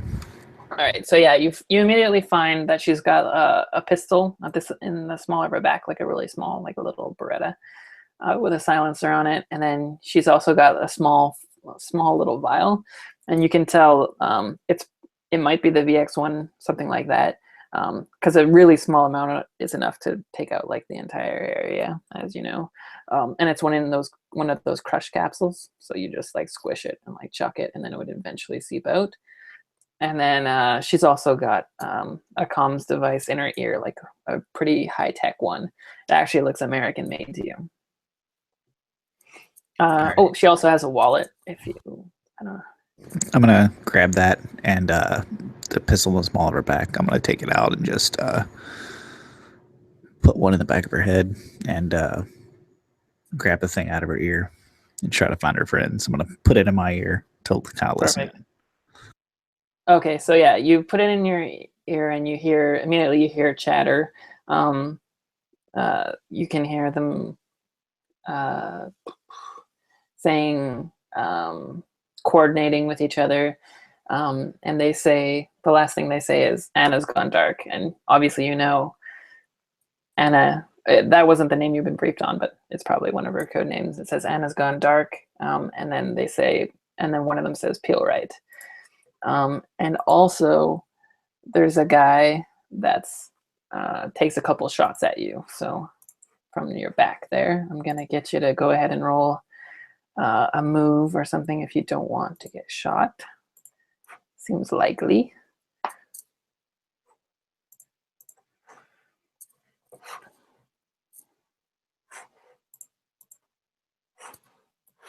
Pluses, 2 minuses.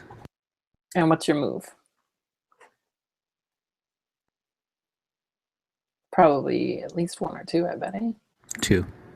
2, perfect. So you do succeed, but there's a couple complications. I can think of a couple right off the top of my head.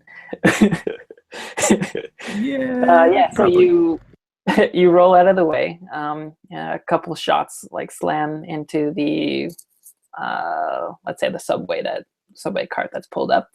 A couple shots slam in there, or the train station rather. So it's a train. And then there's just panic and there's chaos, and then people like start going all over the place. You hear like peel right, and you hear I've got him, and then you just see this guy in your face, and your head snaps back. And then that's a good time to jump over to Jason. You see, so the last you saw was the guy's head exploding on you, so that would cause a panic as well. So yeah, double panic, Yeah. lots of panic. I take the guy's poison knife and I throw it at the guy attacking Con. Okay, sounds good.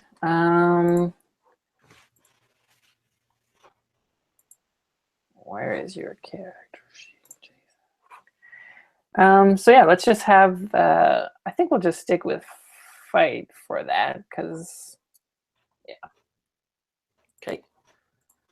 it's a good chance to get personal. So I succeed with 1 complication. All right. So yeah, you go to pull out the knife, and chuck it at the guy. When then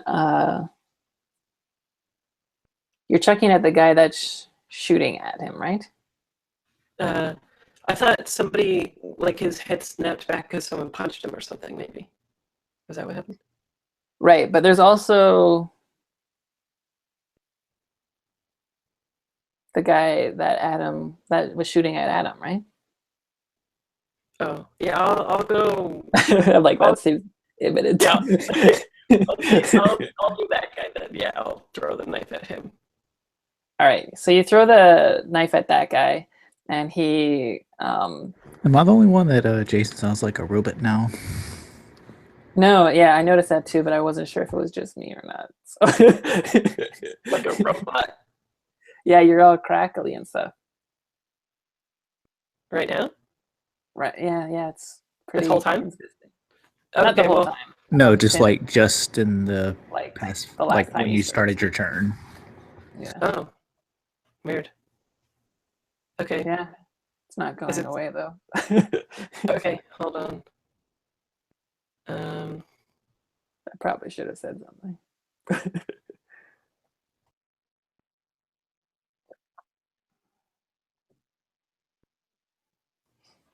How about now? Still happening, I think. Talk a little. Yeah. Hello. Okay, Yep. hold on. I'll try. I'm worried that if I leave the call, it'll end it, but you guys are still in here, so I'm going to try that.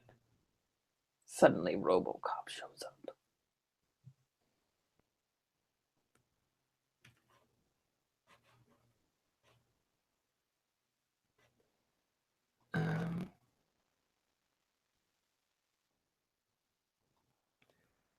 Let's see.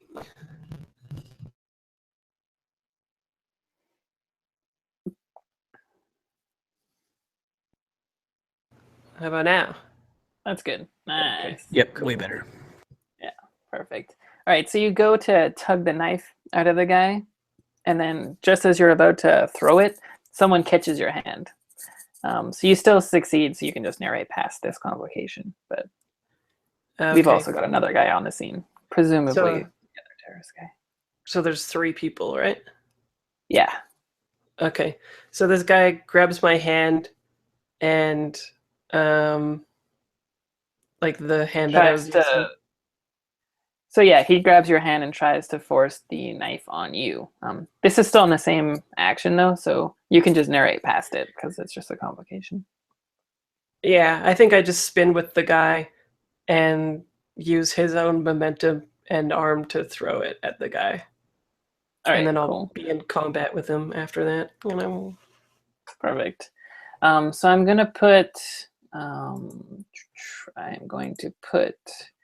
Con, if I could get you to draw your fight cards. I'm gonna get you guys to do your own fight sequences. You guys can both draw cards now and arrange them. How many? 4 cards, and then you roll 4 dice and assign them to the cards, and then just narrate your fight however you like.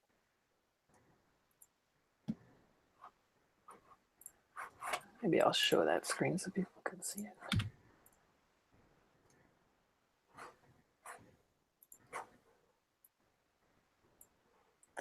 So these cards coming up right now are is this Adam doing his Yeah, stuff? this is me. But Yeah, I'll just delete mine then, because yeah. Okay, there we go. Oh, okay. So 2 people were doing it. Why doesn't Adam? Why don't you put yours on the top of the Roll20 thing, and then Fraser can do his on the bottom. that works.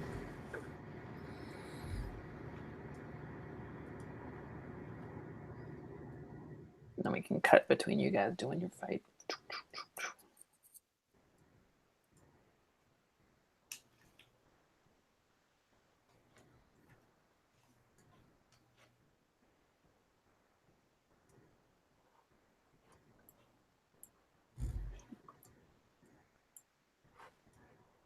Ooh, submission.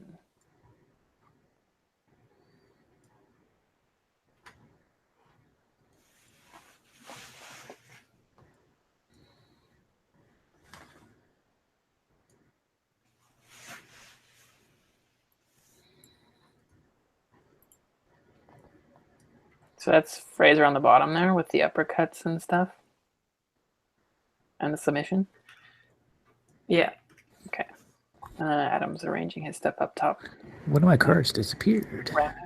I don't know if it find another one. Really? Maybe. Oh yeah. Oh, weird. Maybe just draw another one then. It's all good. That's weird. Might have accidentally got deleted or something. I don't know. Yeah, maybe. Fraser stole it. He liked it. He's like, ooh, snap kick. Oh, palm strike instead. So Sweet. And then you guys roll and then assign it to your cards, and then we can maybe do 2 moves and then cut to the next person, 2 moves and then cut back. Action movie style.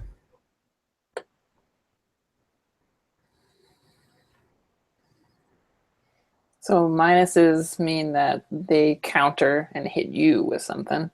Could be that move, or you could do that, and then they counter it and do something else. And then blanks I usually narrate as blocks, but it's totally up to you guys. Okay. And because I got a plus, I still win in the end, right? So pluses mean hits against them. Right. So And it's not like a straight up skill check where it's just like Oh. you win or you don't in one round. Oh, okay. I have to get a certain amount of hits. Yeah, before they drop. And then minuses hurt you. Or stress against you. And you have temporary stress equal to 4 minus your fight skill. I guess it's a good thing I'm good at fighting. Yep.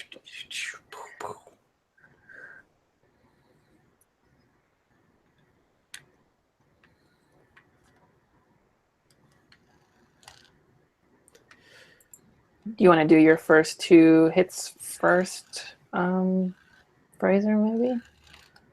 Okay, so we spin around with this guy. The knife goes into the other person, and then I put my back up against his chest and throw my elbow behind me into his jaw to land a hit.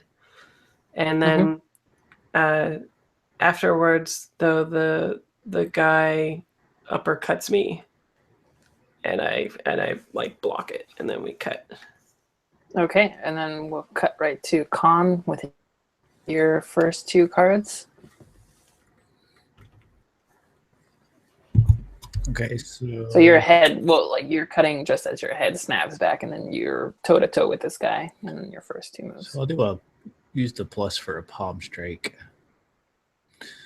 All right. So you smash him. Yeah, just smash him. Then his head snaps back. It's cyclical. And so I guess my 0 or my blank will go on maybe axe kick. I tried it and just didn't quite go as well as I planned. All right, and then we'll cut back over to Jason. And I'll use both minuses to do. I block the uppercut, and as soon as my hands go up like that, he uses his snap kick to hit me in the chest, like I had done to the previous guy to take him out. And when I reel from that, he puts me in a triangle submission, trying to take me out. Nice. And then you guys realize from this that they've probably got similar training to you or something, right? Like this isn't your random, homegrown terrorist or something like that, right? Yeah. And so I take 2, or no, I have 1 soak left. Okay. And then we'll cut back over to Con for the last 2 moves. So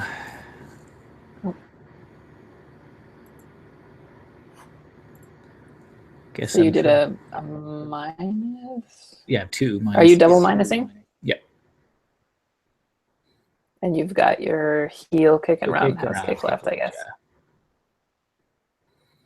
Does he So mean that he does try those 2 to kicks and they me? counter. Or like it can mean he does them to you, or it can mean like he stops.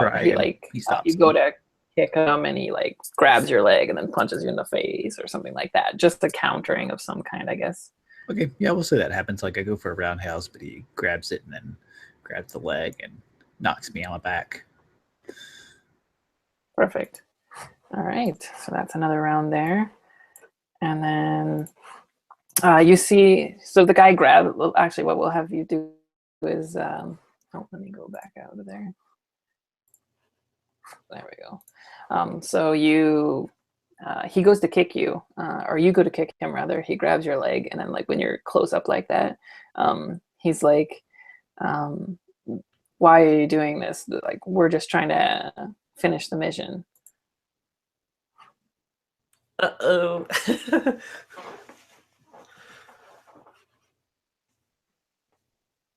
Wait, what? And then and then you see Jason the other guy that you're fighting, he has you in like in a submission hold, right? And then you see him like take out one of his like little vial things, his VX things or whatever, and he holds it up and he's like, "Don't do anything, or I snap it right now." I stopped doing something. Yeah, and then let's say he says, the other guy, we'll cut back over to Khan, and he's like, "Just tell Stevens it's done, all right? It's done. You guys are not needed." Stevens? Stevens, the only Stevens you know is the director of the CIA. I'm gonna say, who are you with? He says the same you are with. We don't have a name for the unit or anything. I don't know why this is happening, but you're screwing everything up. Look at this place. And people are like, ah, like running around and everything. Yeah. And he's just like, I'm going to back up. I'm going to take my other teammate with me here. And you guys aren't going to do anything. And they both like slowly go out and they've got their BX, things held up. And they're like, I'm going to do this if I have to. Stevens is not fucking me over. Wait, why would they have that and be threatening to use it? That is, what? Can when that guy's retreating, can I like plant a bug on him or something? If you guys have bugs. I do. I don't know. Do I? Sure. I have a one in surveil. Sure. So like slip some kind of GPS on him or put your phone on them or. Yeah, because he's got me in a submission thing, right? So and when I acquiesce when I'm disengaging from him, I want to like slip it under his collar or something. Sure. I mean, I think a GPS tracker would be pretty standard. Like you could just put your tracker on him. So like instead of your office knowing where you are, now they know where he is, right? Done. I did it. Or do I have to run? All right. No, that's fine. We'll say you can do that when the thing is, when you're in the submission hold. So do you just say to just kind of indicate to Khan to let them go, or what do you guys want to do? I just sort of like shoot him a look and I'm like, just let him go. It's not worth it. And I do the like, trust me. Plus, right, so they drag their. I reluctantly agree. No, I said I agree. Yeah, yes. So they drag their the female operative onto the train with them as well, and then they like whisper something into their comms, and I believe Khan still has the comms in his ear. Yeah, I still have it. Right. So you hear move out, and then the train like takes off. And then you guys are kind of left there wondering, like, what the hell was that about, right? Well, we probably got to figure out how to get out of here because the authorities are going to be like on you pretty quick. Mm-hmm. Yeah, so that happened pretty quick, but you also know that, I mean, there might be some confusion because there's like a whole bunch of bombs and stuff going off. So, I mean, it might be a slightly delayed or something like that. But what we're gonna have happen is Khan, you still have the woman's wallet, I believe. Yes, I do. So if you open that up, you actually see she's got like ID. It's Heather Kent, American ID. It shows that she's a teacher at a school in Paris called the Hyperion Language School. Oh man. English teachers. And that's where we're gonna cut to.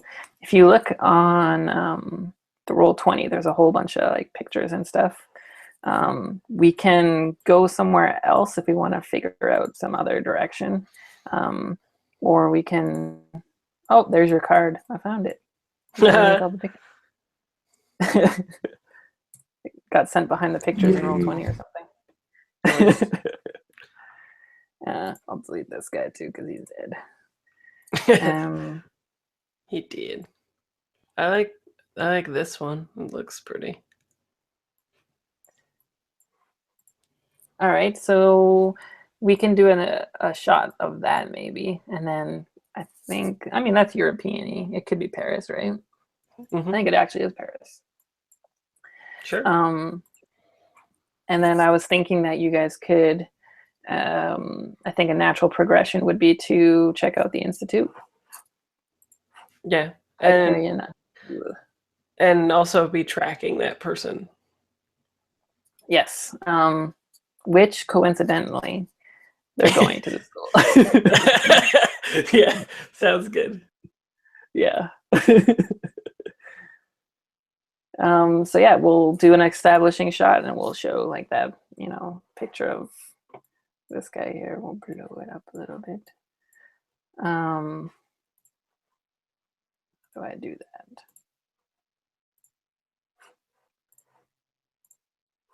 Yeah, so this guy right here. Oh yeah, I really would like to have a fight in a... Oh no, I guess we kind of already did a fight in like a car scene, like a big garage like that. Kind of missed the chance to do something cool in there. Next time, I guess.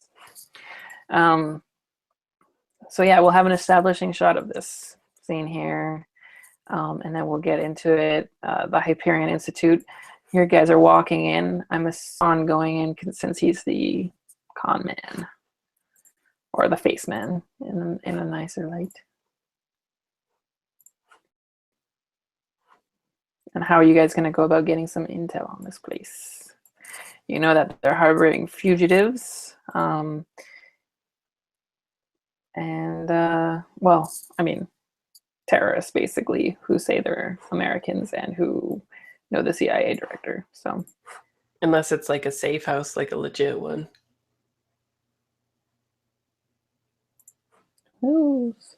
So how do you guys want to approach this situation? I guess I shouldn't say that you guys just go in there. So school-wise, what kind of school is it? Like, it's a straight up, it's a language school. Like a whole I meant bunch like of them. age-wise. Like, does it run the whole gamut of like kids to adults kind of thing? Or? Yeah, it's kids to adults. Maybe we'll say it's a couple days later because I mean it'd be cool if there'd be people there. Or what do you want it to be more like an abandoned place at this point? Do you want to do same day-ish or what? No, we say a couple of days later. I'm just trying to kind of see what my play is here. Yeah, so it's a language school. They run the whole gamut. Mostly older students, let's say. The main one is in Paris. If you do some digging into it, though, that you know that there's actually a whole bunch of them all over the world, and that they are like a kind of well-known CIA front for like recruitment and stuff.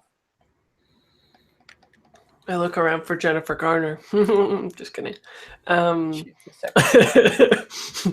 She doesn't get a lead role in this one.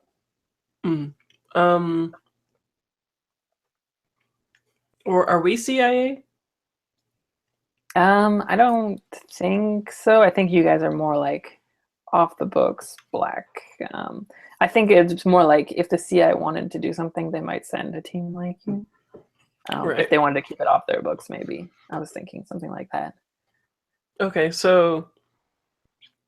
And this tracker has led us here, right? Yeah, so you know that at least the tracker's in the building, but they probably are as well. And instead of hightailing it out of Paris, they went there after that incident.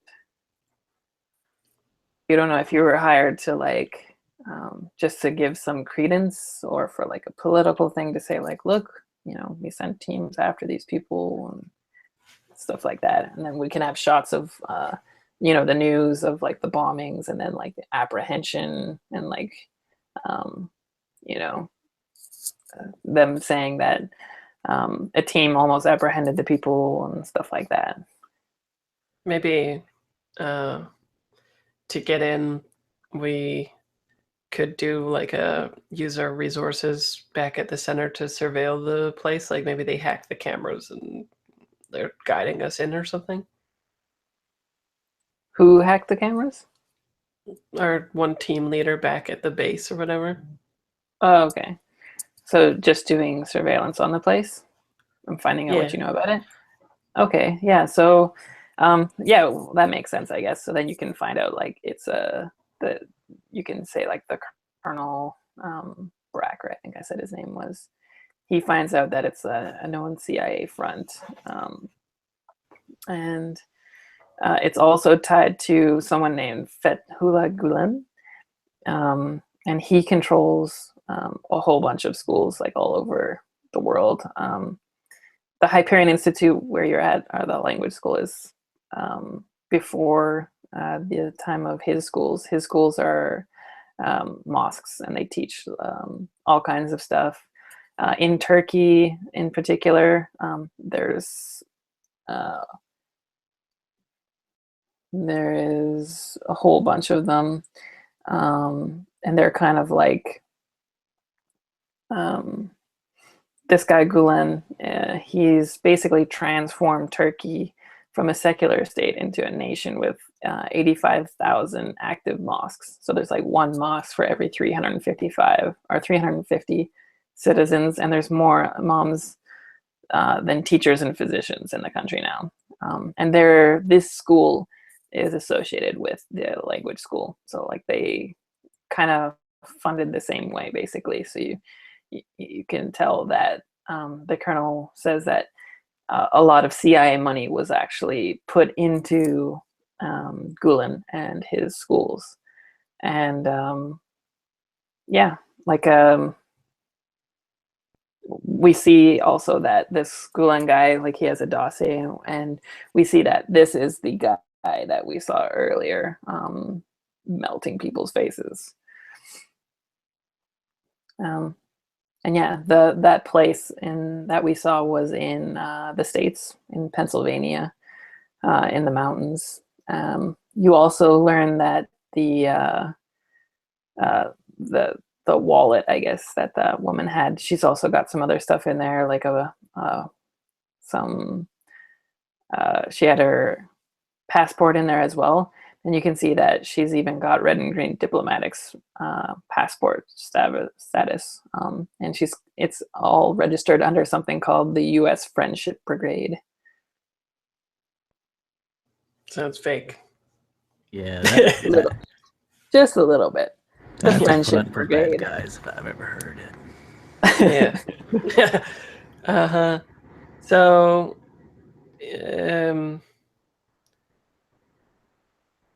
I guess. Well, do you want to look into her more, or the Institute? Like, how much of an info dump do you want from Colonel Bracker? The schematics for the place, like maybe to see if it's a safe house, like maybe there's an underground entry or whatever, right? I'm assuming they're not just like nondescriptly walking into an institute and then just being like chilling in a door somewhere or whatever, right? Like a classroom or something. Right, yeah. They have like it basically opens off onto like one of those really small cobblestone side streets, which is dark. And that's how you figure they got in. Like there was surveillance that went down for a certain period during that time, very, conveniently, we'd say. And can they do the same thing for us to get in? The Colonel? Like drop surveillance so we can get in there as well or whatever? Yeah. Sure. I guess we we'll can arrange that since you don't have your team hacker with you. Yeah. Well, we could try it, but it'd be tough. Yeah. Yeah. Is that good with you though, Con? Do you have an idea? I was thinking maybe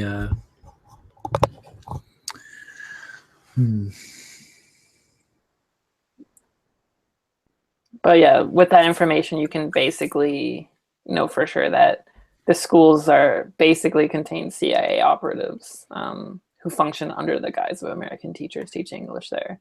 The institutes have actually been banned in Russia and Uzbekistan because they know it's basically just there for a CIA front house. Like it's almost, yeah. Mm-hmm. Mm-hmm. Mm-hmm. I'm trying to decide whether I want to try to fast talk my way in there, but they'd probably recognize me, so that's probably out the window. So I think well, like the school people may not recognize you. Like one of them is dead, and then the other two are probably just hiding out there. Like they're probably not going to be the ones who are like up there seeing you or anything. I think I might go in and try to fast talk on a bit to let Jason slip his way in. Okay, like a distraction. Yeah, and then he can like let me in a back way or something like that. Cool.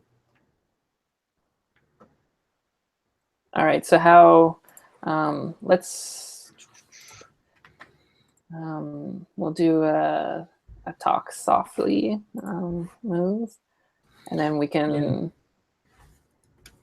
like, how do you want to get in there? Do you want to pose as like law enforcement or something like that, or?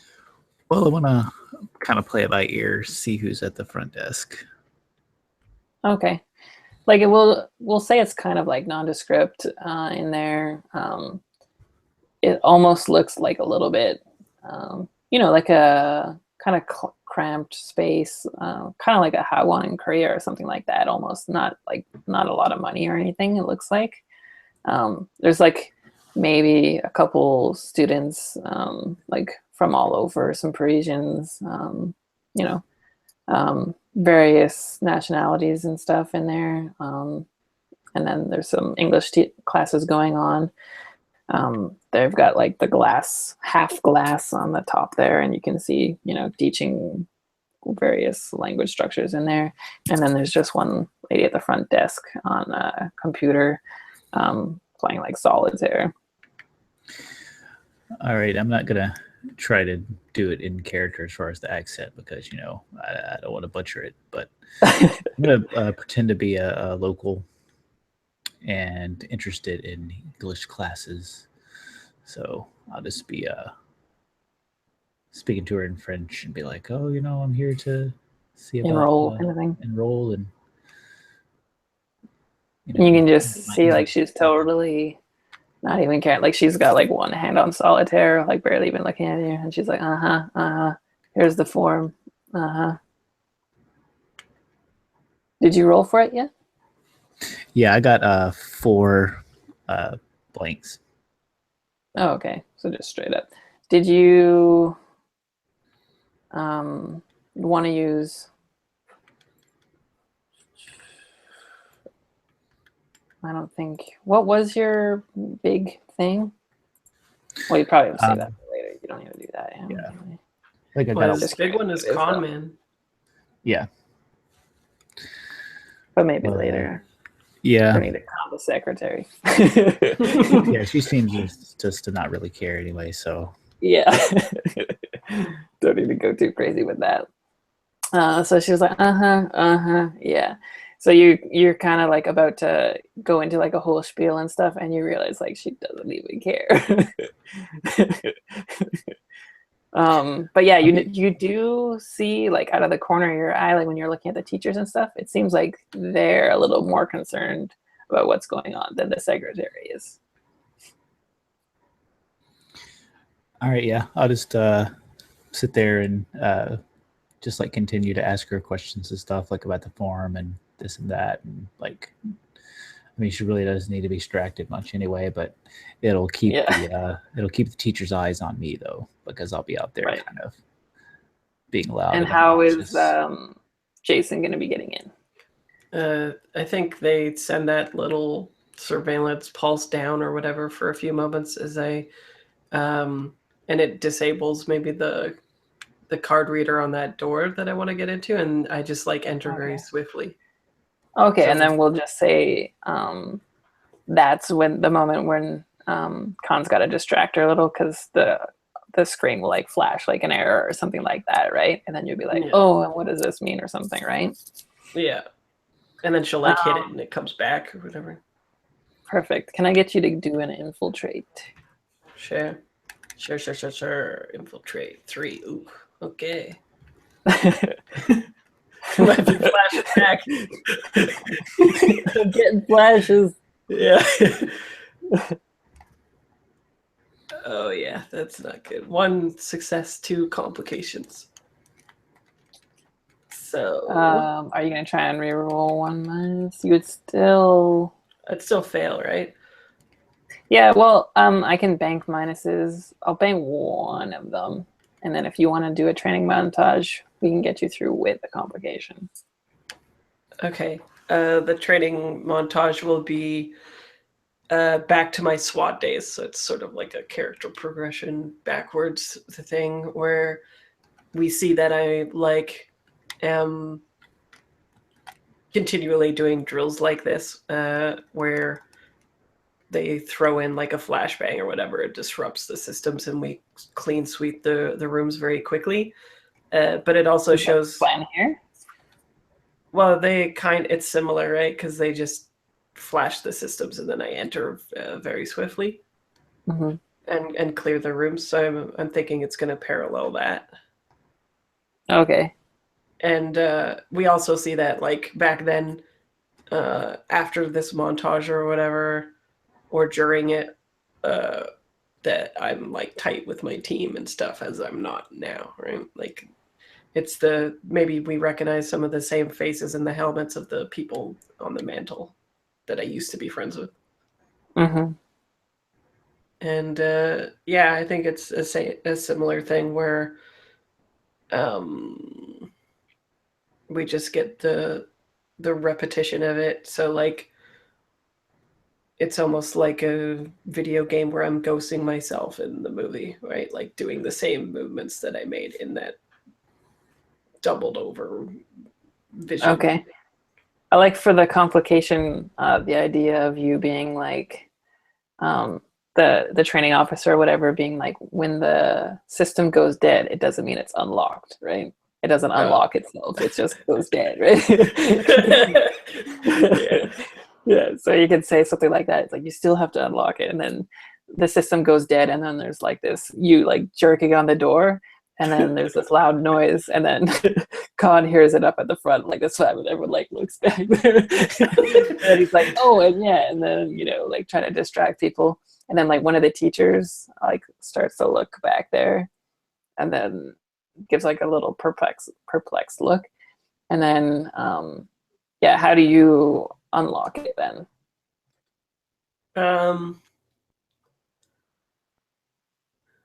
If maybe it's cold outside and I breathe on it and I see the numbers, and then I just like the number that is been pressed the most is the first one or whatever, and I just go like that. Yeah. Okay. And then yeah, we can just have a scene of you slipping in between the teacher like looking, and then you slip in, and then they look back again, and the door's closed again, kind of thing. But maybe like there's like a cold breeze coming down the hallway or something like that. Yeah. A chill wind blows. Yeah, and then that's Khan. That's when Khan knows that you got inside, kind of thing. So what's the objective here? We want to get to the same location. Yeah. Okay. Do we want to treat it like a job? Like, is there a specific like big obstacle, Mission Impossible style obstacles to get in, or are we just gonna do like a quick resolve? It's probably something I should have asked before we went into it, but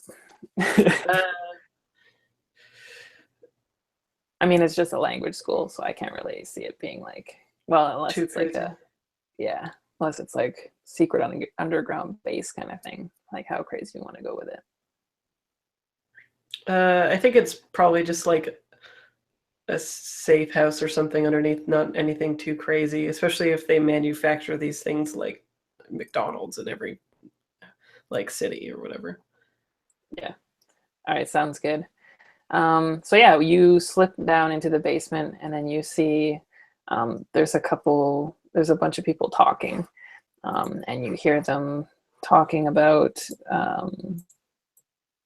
the director saying like why are like just complaining about sending in another team to get them after doing the work they were supposed to be doing. I mean, if they say if anyone shoots like blows the whistle on them, then their whole cover as Islamic terrorists is going to go up anyway, right? So I'm not sure why anyone would be sending people after us. They're just talking about that, and they say we've got to get back to Pennsylvania, and now that our cover is blown, I don't know how we're going to do that. So we're going to have to we're going to have to talk. Someone's going to have to get on the phone with the director and get us out of here. Otherwise, I'm going to be the one who blows our cover. And then people are like, oh, don't say that. What happens when people say shit like that, right? So it doesn't... I can't tell if, like, they're good guys or bad guys really still then, right? Yeah, like that not could, really sure, I guess. It could be either way, Well, I guess. they're responsible at the very least for what went down, right?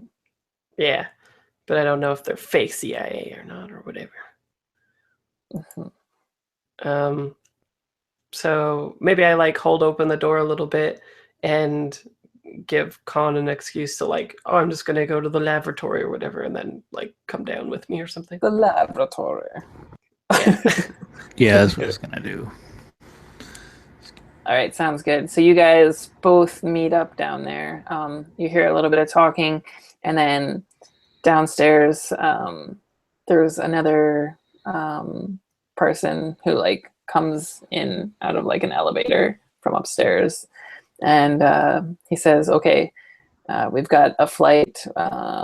We're gonna get you. It's too hot to go back to the States like this, especially if your cover gets blown, but we're gonna get you into Turkey. We've got a NATO plane waiting for you right now. Let's go. Yeah. Is there some way to like ID this guy so we know if he's real CIA or not, or if this is like a weird shadow CIA or something?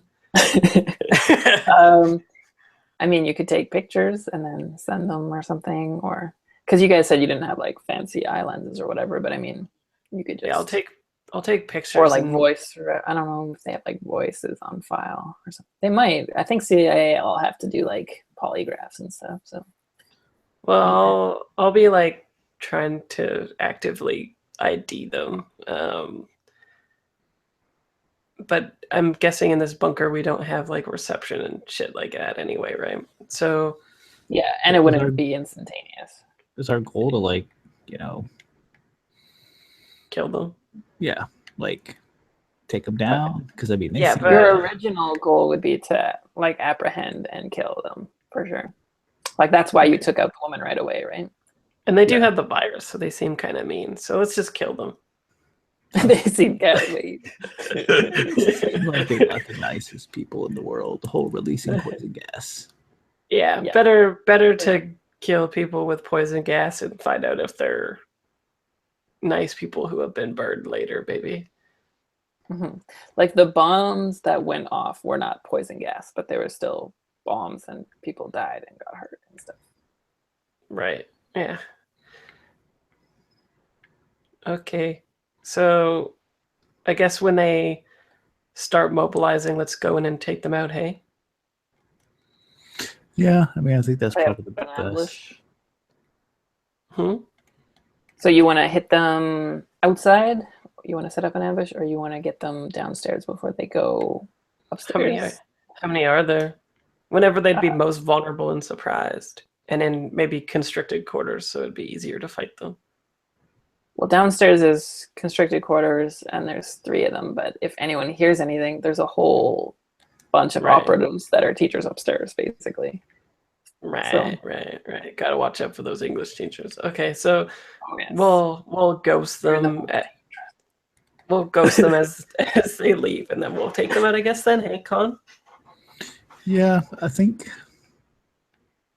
I don't know. I don't want them to get in any sort of transportation where they have a chance of getting away, but yeah, I think getting them like as they're leaving, so we don't have to deal with the whole building filling up, but not letting them get too far.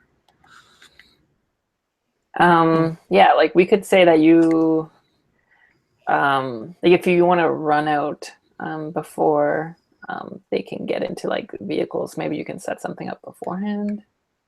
Like Yeah, some plastique Even or if something. it's just something simple like slashing tires or something, I don't know. Yeah. Well, take the If- distributor cap. Yeah, yeah. Sure. I mean, something like that. Yeah, and then you can ambush them. The only problem I see is that you'd still be in front of the institute full of operatives. maybe we Yeah, put ourselves on the vehicle that they're about to go in, and then we take them out once they arrive wherever they're going, or something, or mid going, like something. yeah.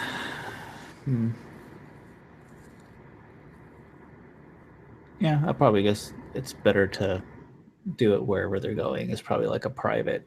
I would have it as a private airstrip. Airfield. Yeah, exactly. And then they said that they were going to take a NATO, like a cargo plane to the States, or to Turkey rather, and they would probably land on like an Air Force base, so they didn't have to go through, airport security and get pictures and surveillance of them and stuff like that. Right. Let's do that then. So you want to be waiting at the airstrip, or because you can? That they said where the plane would be. Oh yeah, but yeah, we won't want to make it be at the airstrip, set up an ambush. If Yeah. that's the case. Okay, sounds good. All right, so yeah, don't really have to roll for that, I think. So you can just be waiting. Do you want to be on the plane, or what do you want to be doing? Like it's like a skeleton crew kind of thing. There'd be like a giant hangar, and then there'd be like a couple, private security guards on the hangar, and then there'd be like 2 military officers, like pilots. Do you know how to fly a plane? Like waiting to go, kind of thing. Pardon? I was asking Jason if you knew how to fly a plane. Oh.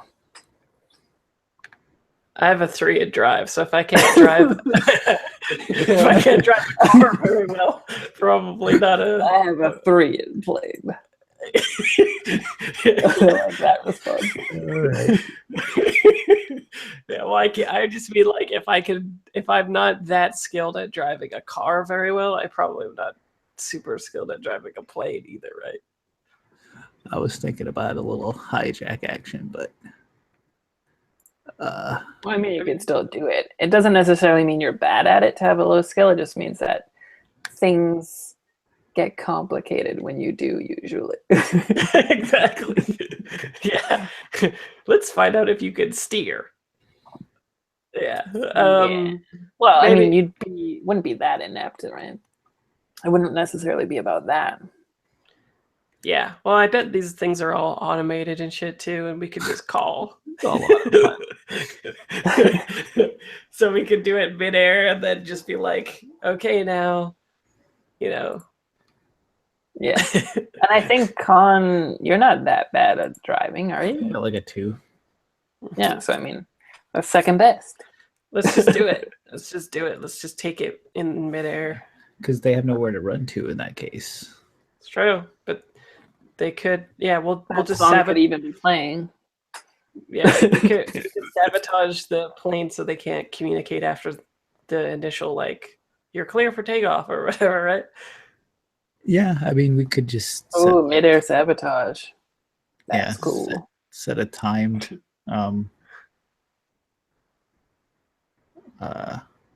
device or whatever. One of the engines. Oh shit! Yeah. Okay, sure.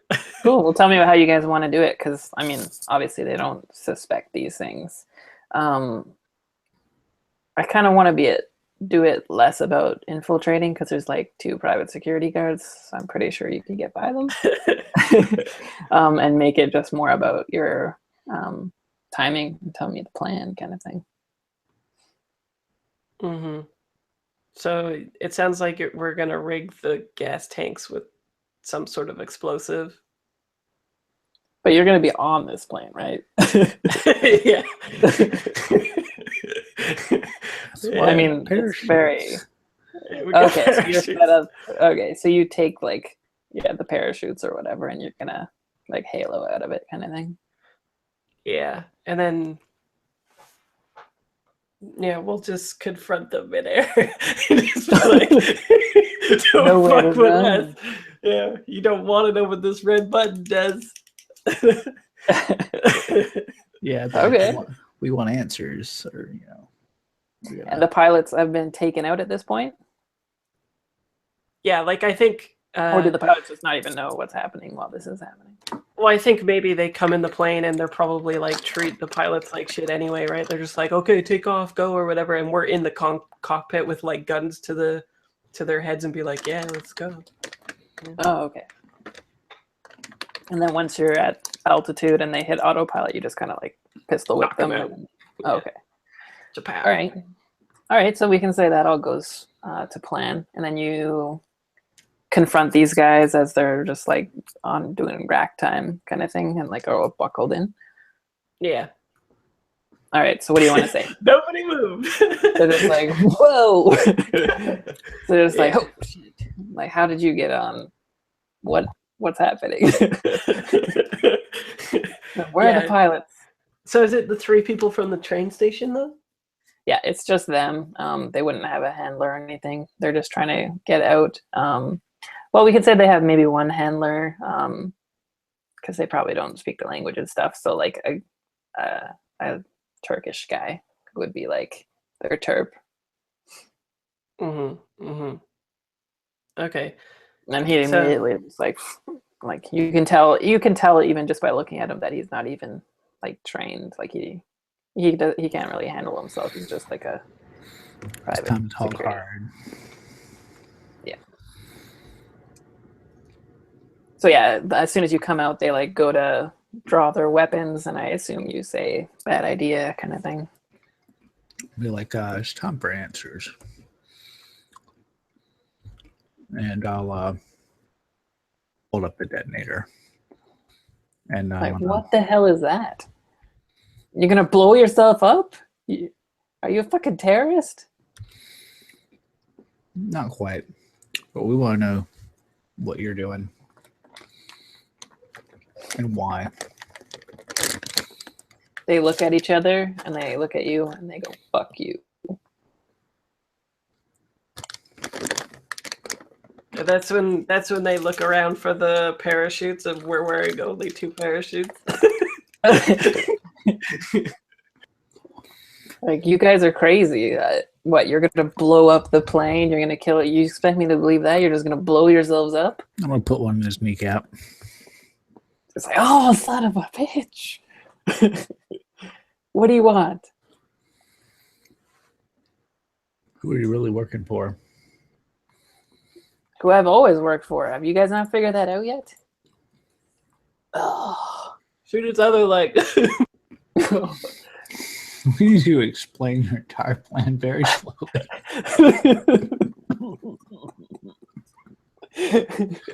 He said, Stevens, the CIA. Jesus. Everyone. The school's a front. Well, we knew that, but... So why are you shooting me?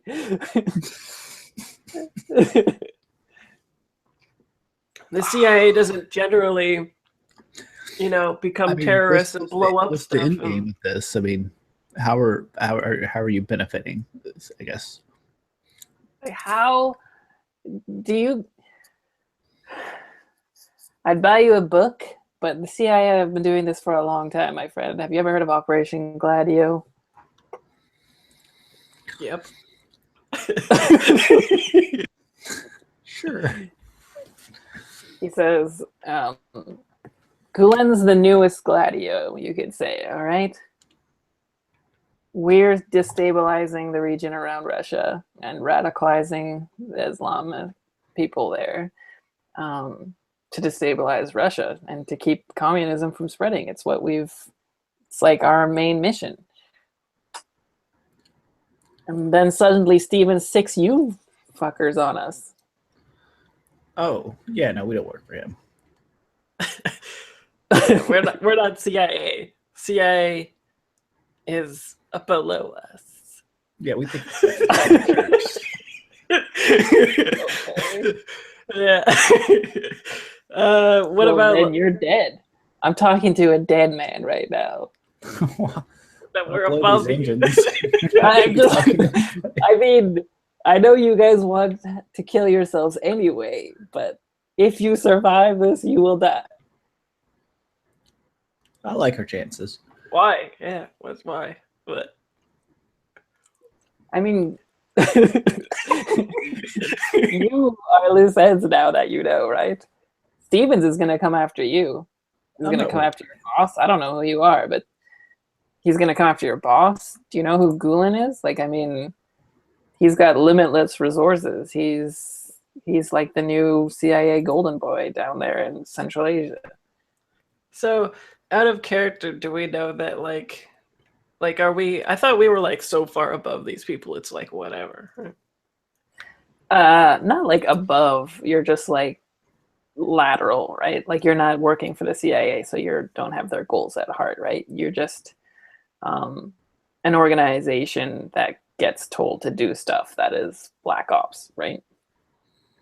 Right. And oftentimes, the left hand doesn't know what the right hand is doing, right?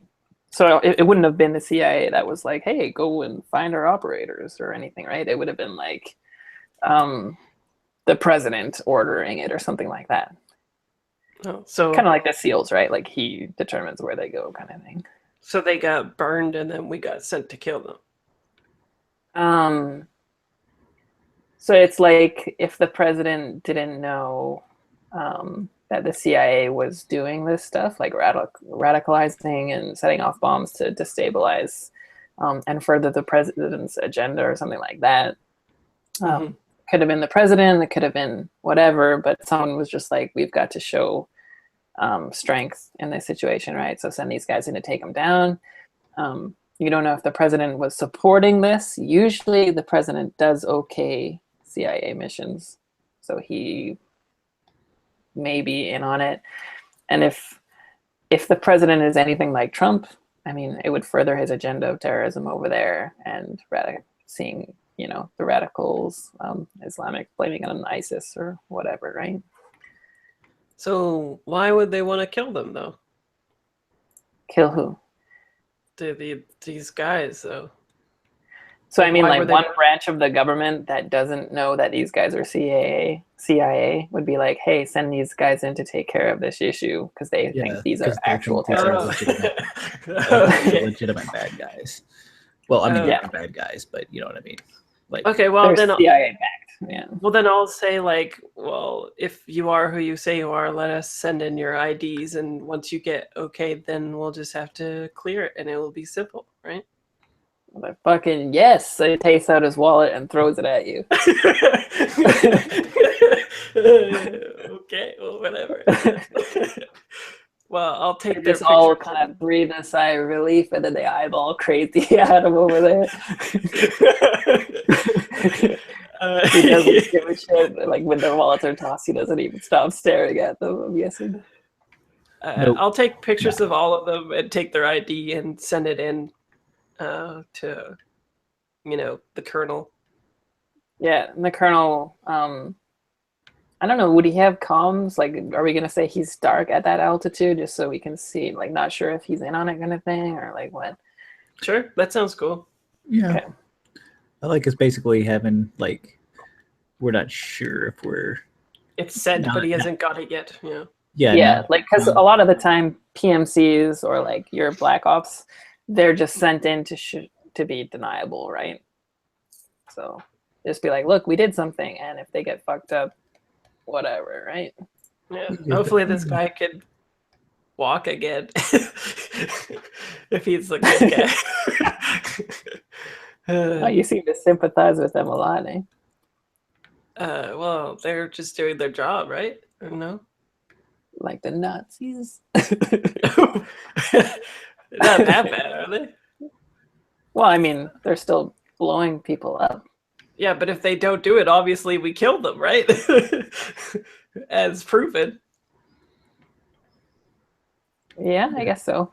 I mean, so if you run the IDs, you'll see that they're part of, the CIA desk that's assigned to Paris. Yeah, I don't think you'd get a lot further than that. Like, it'd still be a lot of classified information, I'm thinking. But yeah, you'd see that they're like, legit CIA, at least, I think.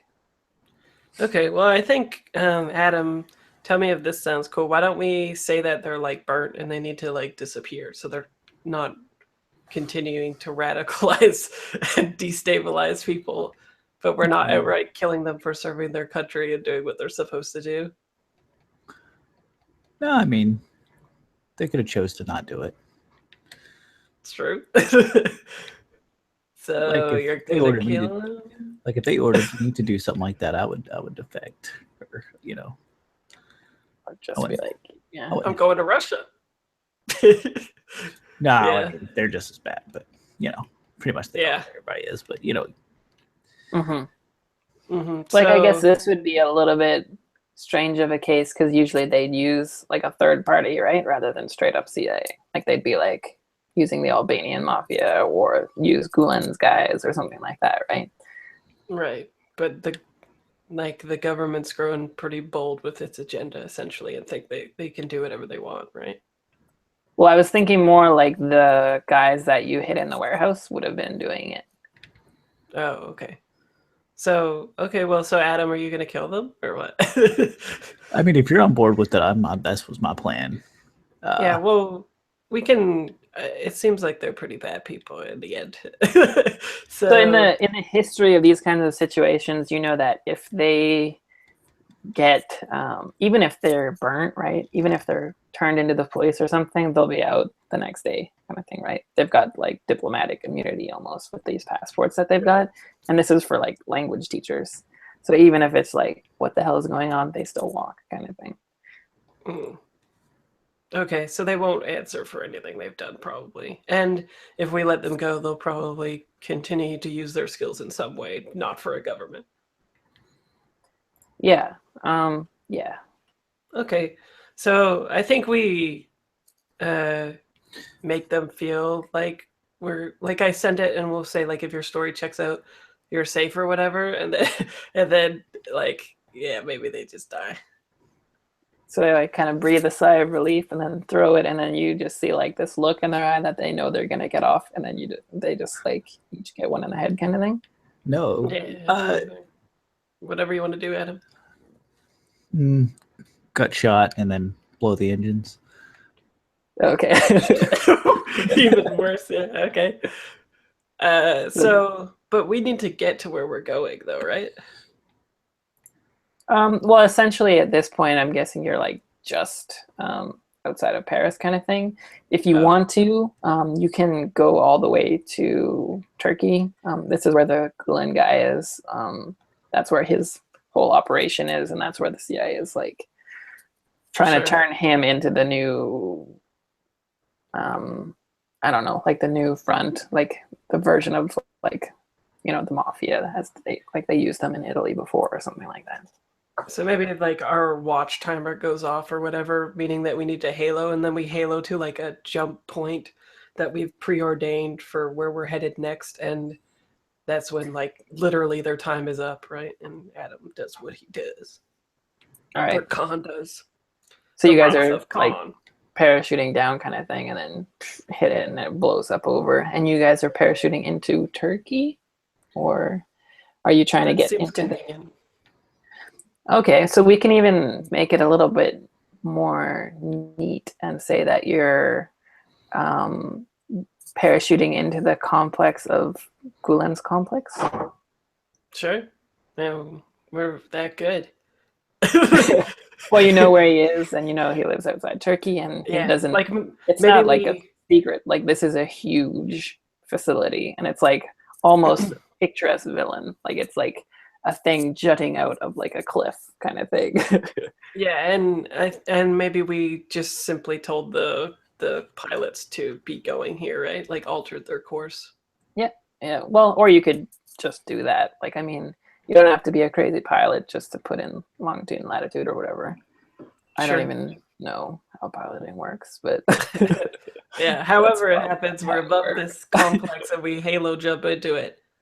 Yeah, and you guys are good at doing the whole Halo thing.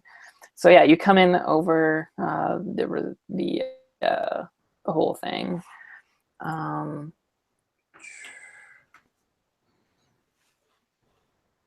and yeah, so this is this is like, I'm gonna set it up as a job, I think, because it's quite the villainous complex. There's a lot going on. There's like a small army in there almost. Um, Which so it's picture? to the public.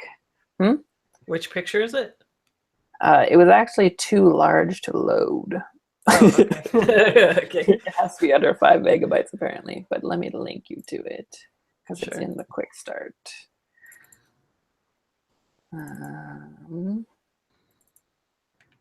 It looks very, The way you were talking, I thought we were yeah, it's breaking called into this Villain egg. Building.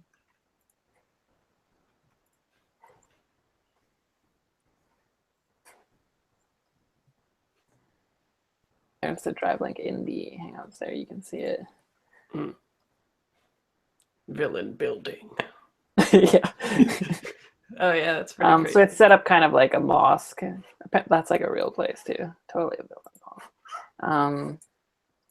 Yeah, it's set up like that. It's like his like large mosque-ish area, and there's like on the top of the cliff there's like another building. There's all kinds of like classes. There's like meditation. There's like large plasma TVs that have him like giving sermons and stuff like that. Yeah. Oh, yep. And yeah, so you in the night, I assume this would actually be pretty easy to come down onto. You have to do some like climbing, I guess, to get down and into it, which is like the security part of it, maybe. Mm-hmm. Cool. I'm glad we're so proactive and good at this. Yes. Yes. It's weird being competent. Mm-hmm. Well, normally when you play games, it's you're Yeah. still. Well, I definitely wanted to make it so it's not like if you roll poorly or something, it means that you're bad or failing. It just kind of means like shit goes down and you got to deal with it, kind of thing. Mm-hmm. All right. So for jobs, time is of the essence. So you can kind of say that once they're tipped off to you, kind of thing, then things will start to go down, I guess you could say, because there's a lot of people in there. So for a job, basically, you each get one scene. You can either say a big obstacle that's in the place that's going to be hard to get to Gulen, or you can, which will be harder in this case, I guess. It'd probably be better to do obstacle. The second thing you can do is, the second thing you can do is talk about how you can get stuff that will help you get into the place. So it could be like, in Mission Impossible or something, if one of the big obstacles is like that you can only get into the building through the highest floor or something like that, and it's got like vents that only open at like midnight or something like that, then you could get like equipment to help you get to it. So like, like a machine that catapults you there, or like a fulcrum system, or so if you need like high-tech stuff or stuff that you wouldn't normally have, you can do a scene getting that, or you can do a scene with obstacles that get set up that you have to bypass when you get in there. And the upside to that is that you get time, which will mean that if you screw up, you don't immediately set the place, on high alert and get all these people that you need to gun down, kind of thing. Okay. I think we need to also take out the large dish that is the main communication device, since it's like embedded into a mountain. Yeah, Okay. I would think so. Dish. Mm-hmm.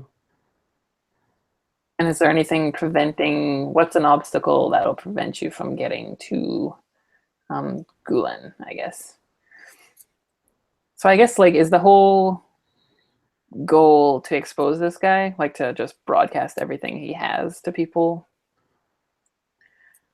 Because he would have been set up with like all kinds of CIA documents for like, on all these people in like Turkey and other places, so that he can kind of rule by, having stuff to blackmail and coerce people, and that would have all been provided to him by the CIA. So maybe that's something you're just trying to put out on like WikiLeaks or something like that, or are you just trying to take him out covertly and being like, whatever, if someone else takes over, that's fine? Or I think so is that maybe that can be a good target for the comm dish, right? Like that's how you get all this stuff out as well. Oh yeah, sure. Yeah, I like the idea of making it so that the kind of work that we just killed those people for is much harder and exposed. Mm-hmm. What about you, Adam? Yeah, I like the idea of that. There you go. So we'll expose them. Sounds good. Do you think what kind of other obstacle can there be? Is this guy going to be like full on Bond villain with like, like, like, Just have a bunch of mooks. Just yeah. A shit ton of mooks. Yeah. Sharks with lasers on their heads. Yeah, gotta have that.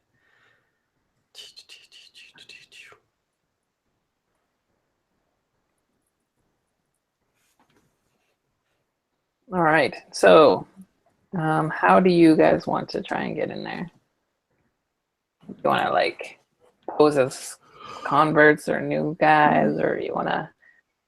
Or I guess it is actually getting pretty late. Are you guys up for getting in there, or? Well, how long will it take? However long we make it take. I guess we could just do a couple rolls and see. How are you feeling, Adam? I'd rather it be suitably epic. I mean, blowing up a plane and parachuting in here and then just doing a couple of rolls seems anticlimactic, and I'm feeling like I'm getting my brain's turning to mush. Yeah. Yeah, it's pretty late for you. We'll pick it up next time then. No, it's not lateness. It's just been we finally got somebody new in and been training them, and like so things will stabilize. So like I won't be as drained because I won't have been working by myself. You know what I mean? Yeah, so, no, fair enough. Yeah, so like just try to see like 40 patients a day by yourself is Nice. Yeah, well, that's fine. That'll give me some time to like come up with some cool Bond villain stuff. Yeah, because I really want to like dig into some judo throws and chops and lasers and stuff. Yeah, sounds good. All right, okay. We'll stop it there for now then. We gotta have those. Okay, That was fun. I had a good time. So Ed's part what?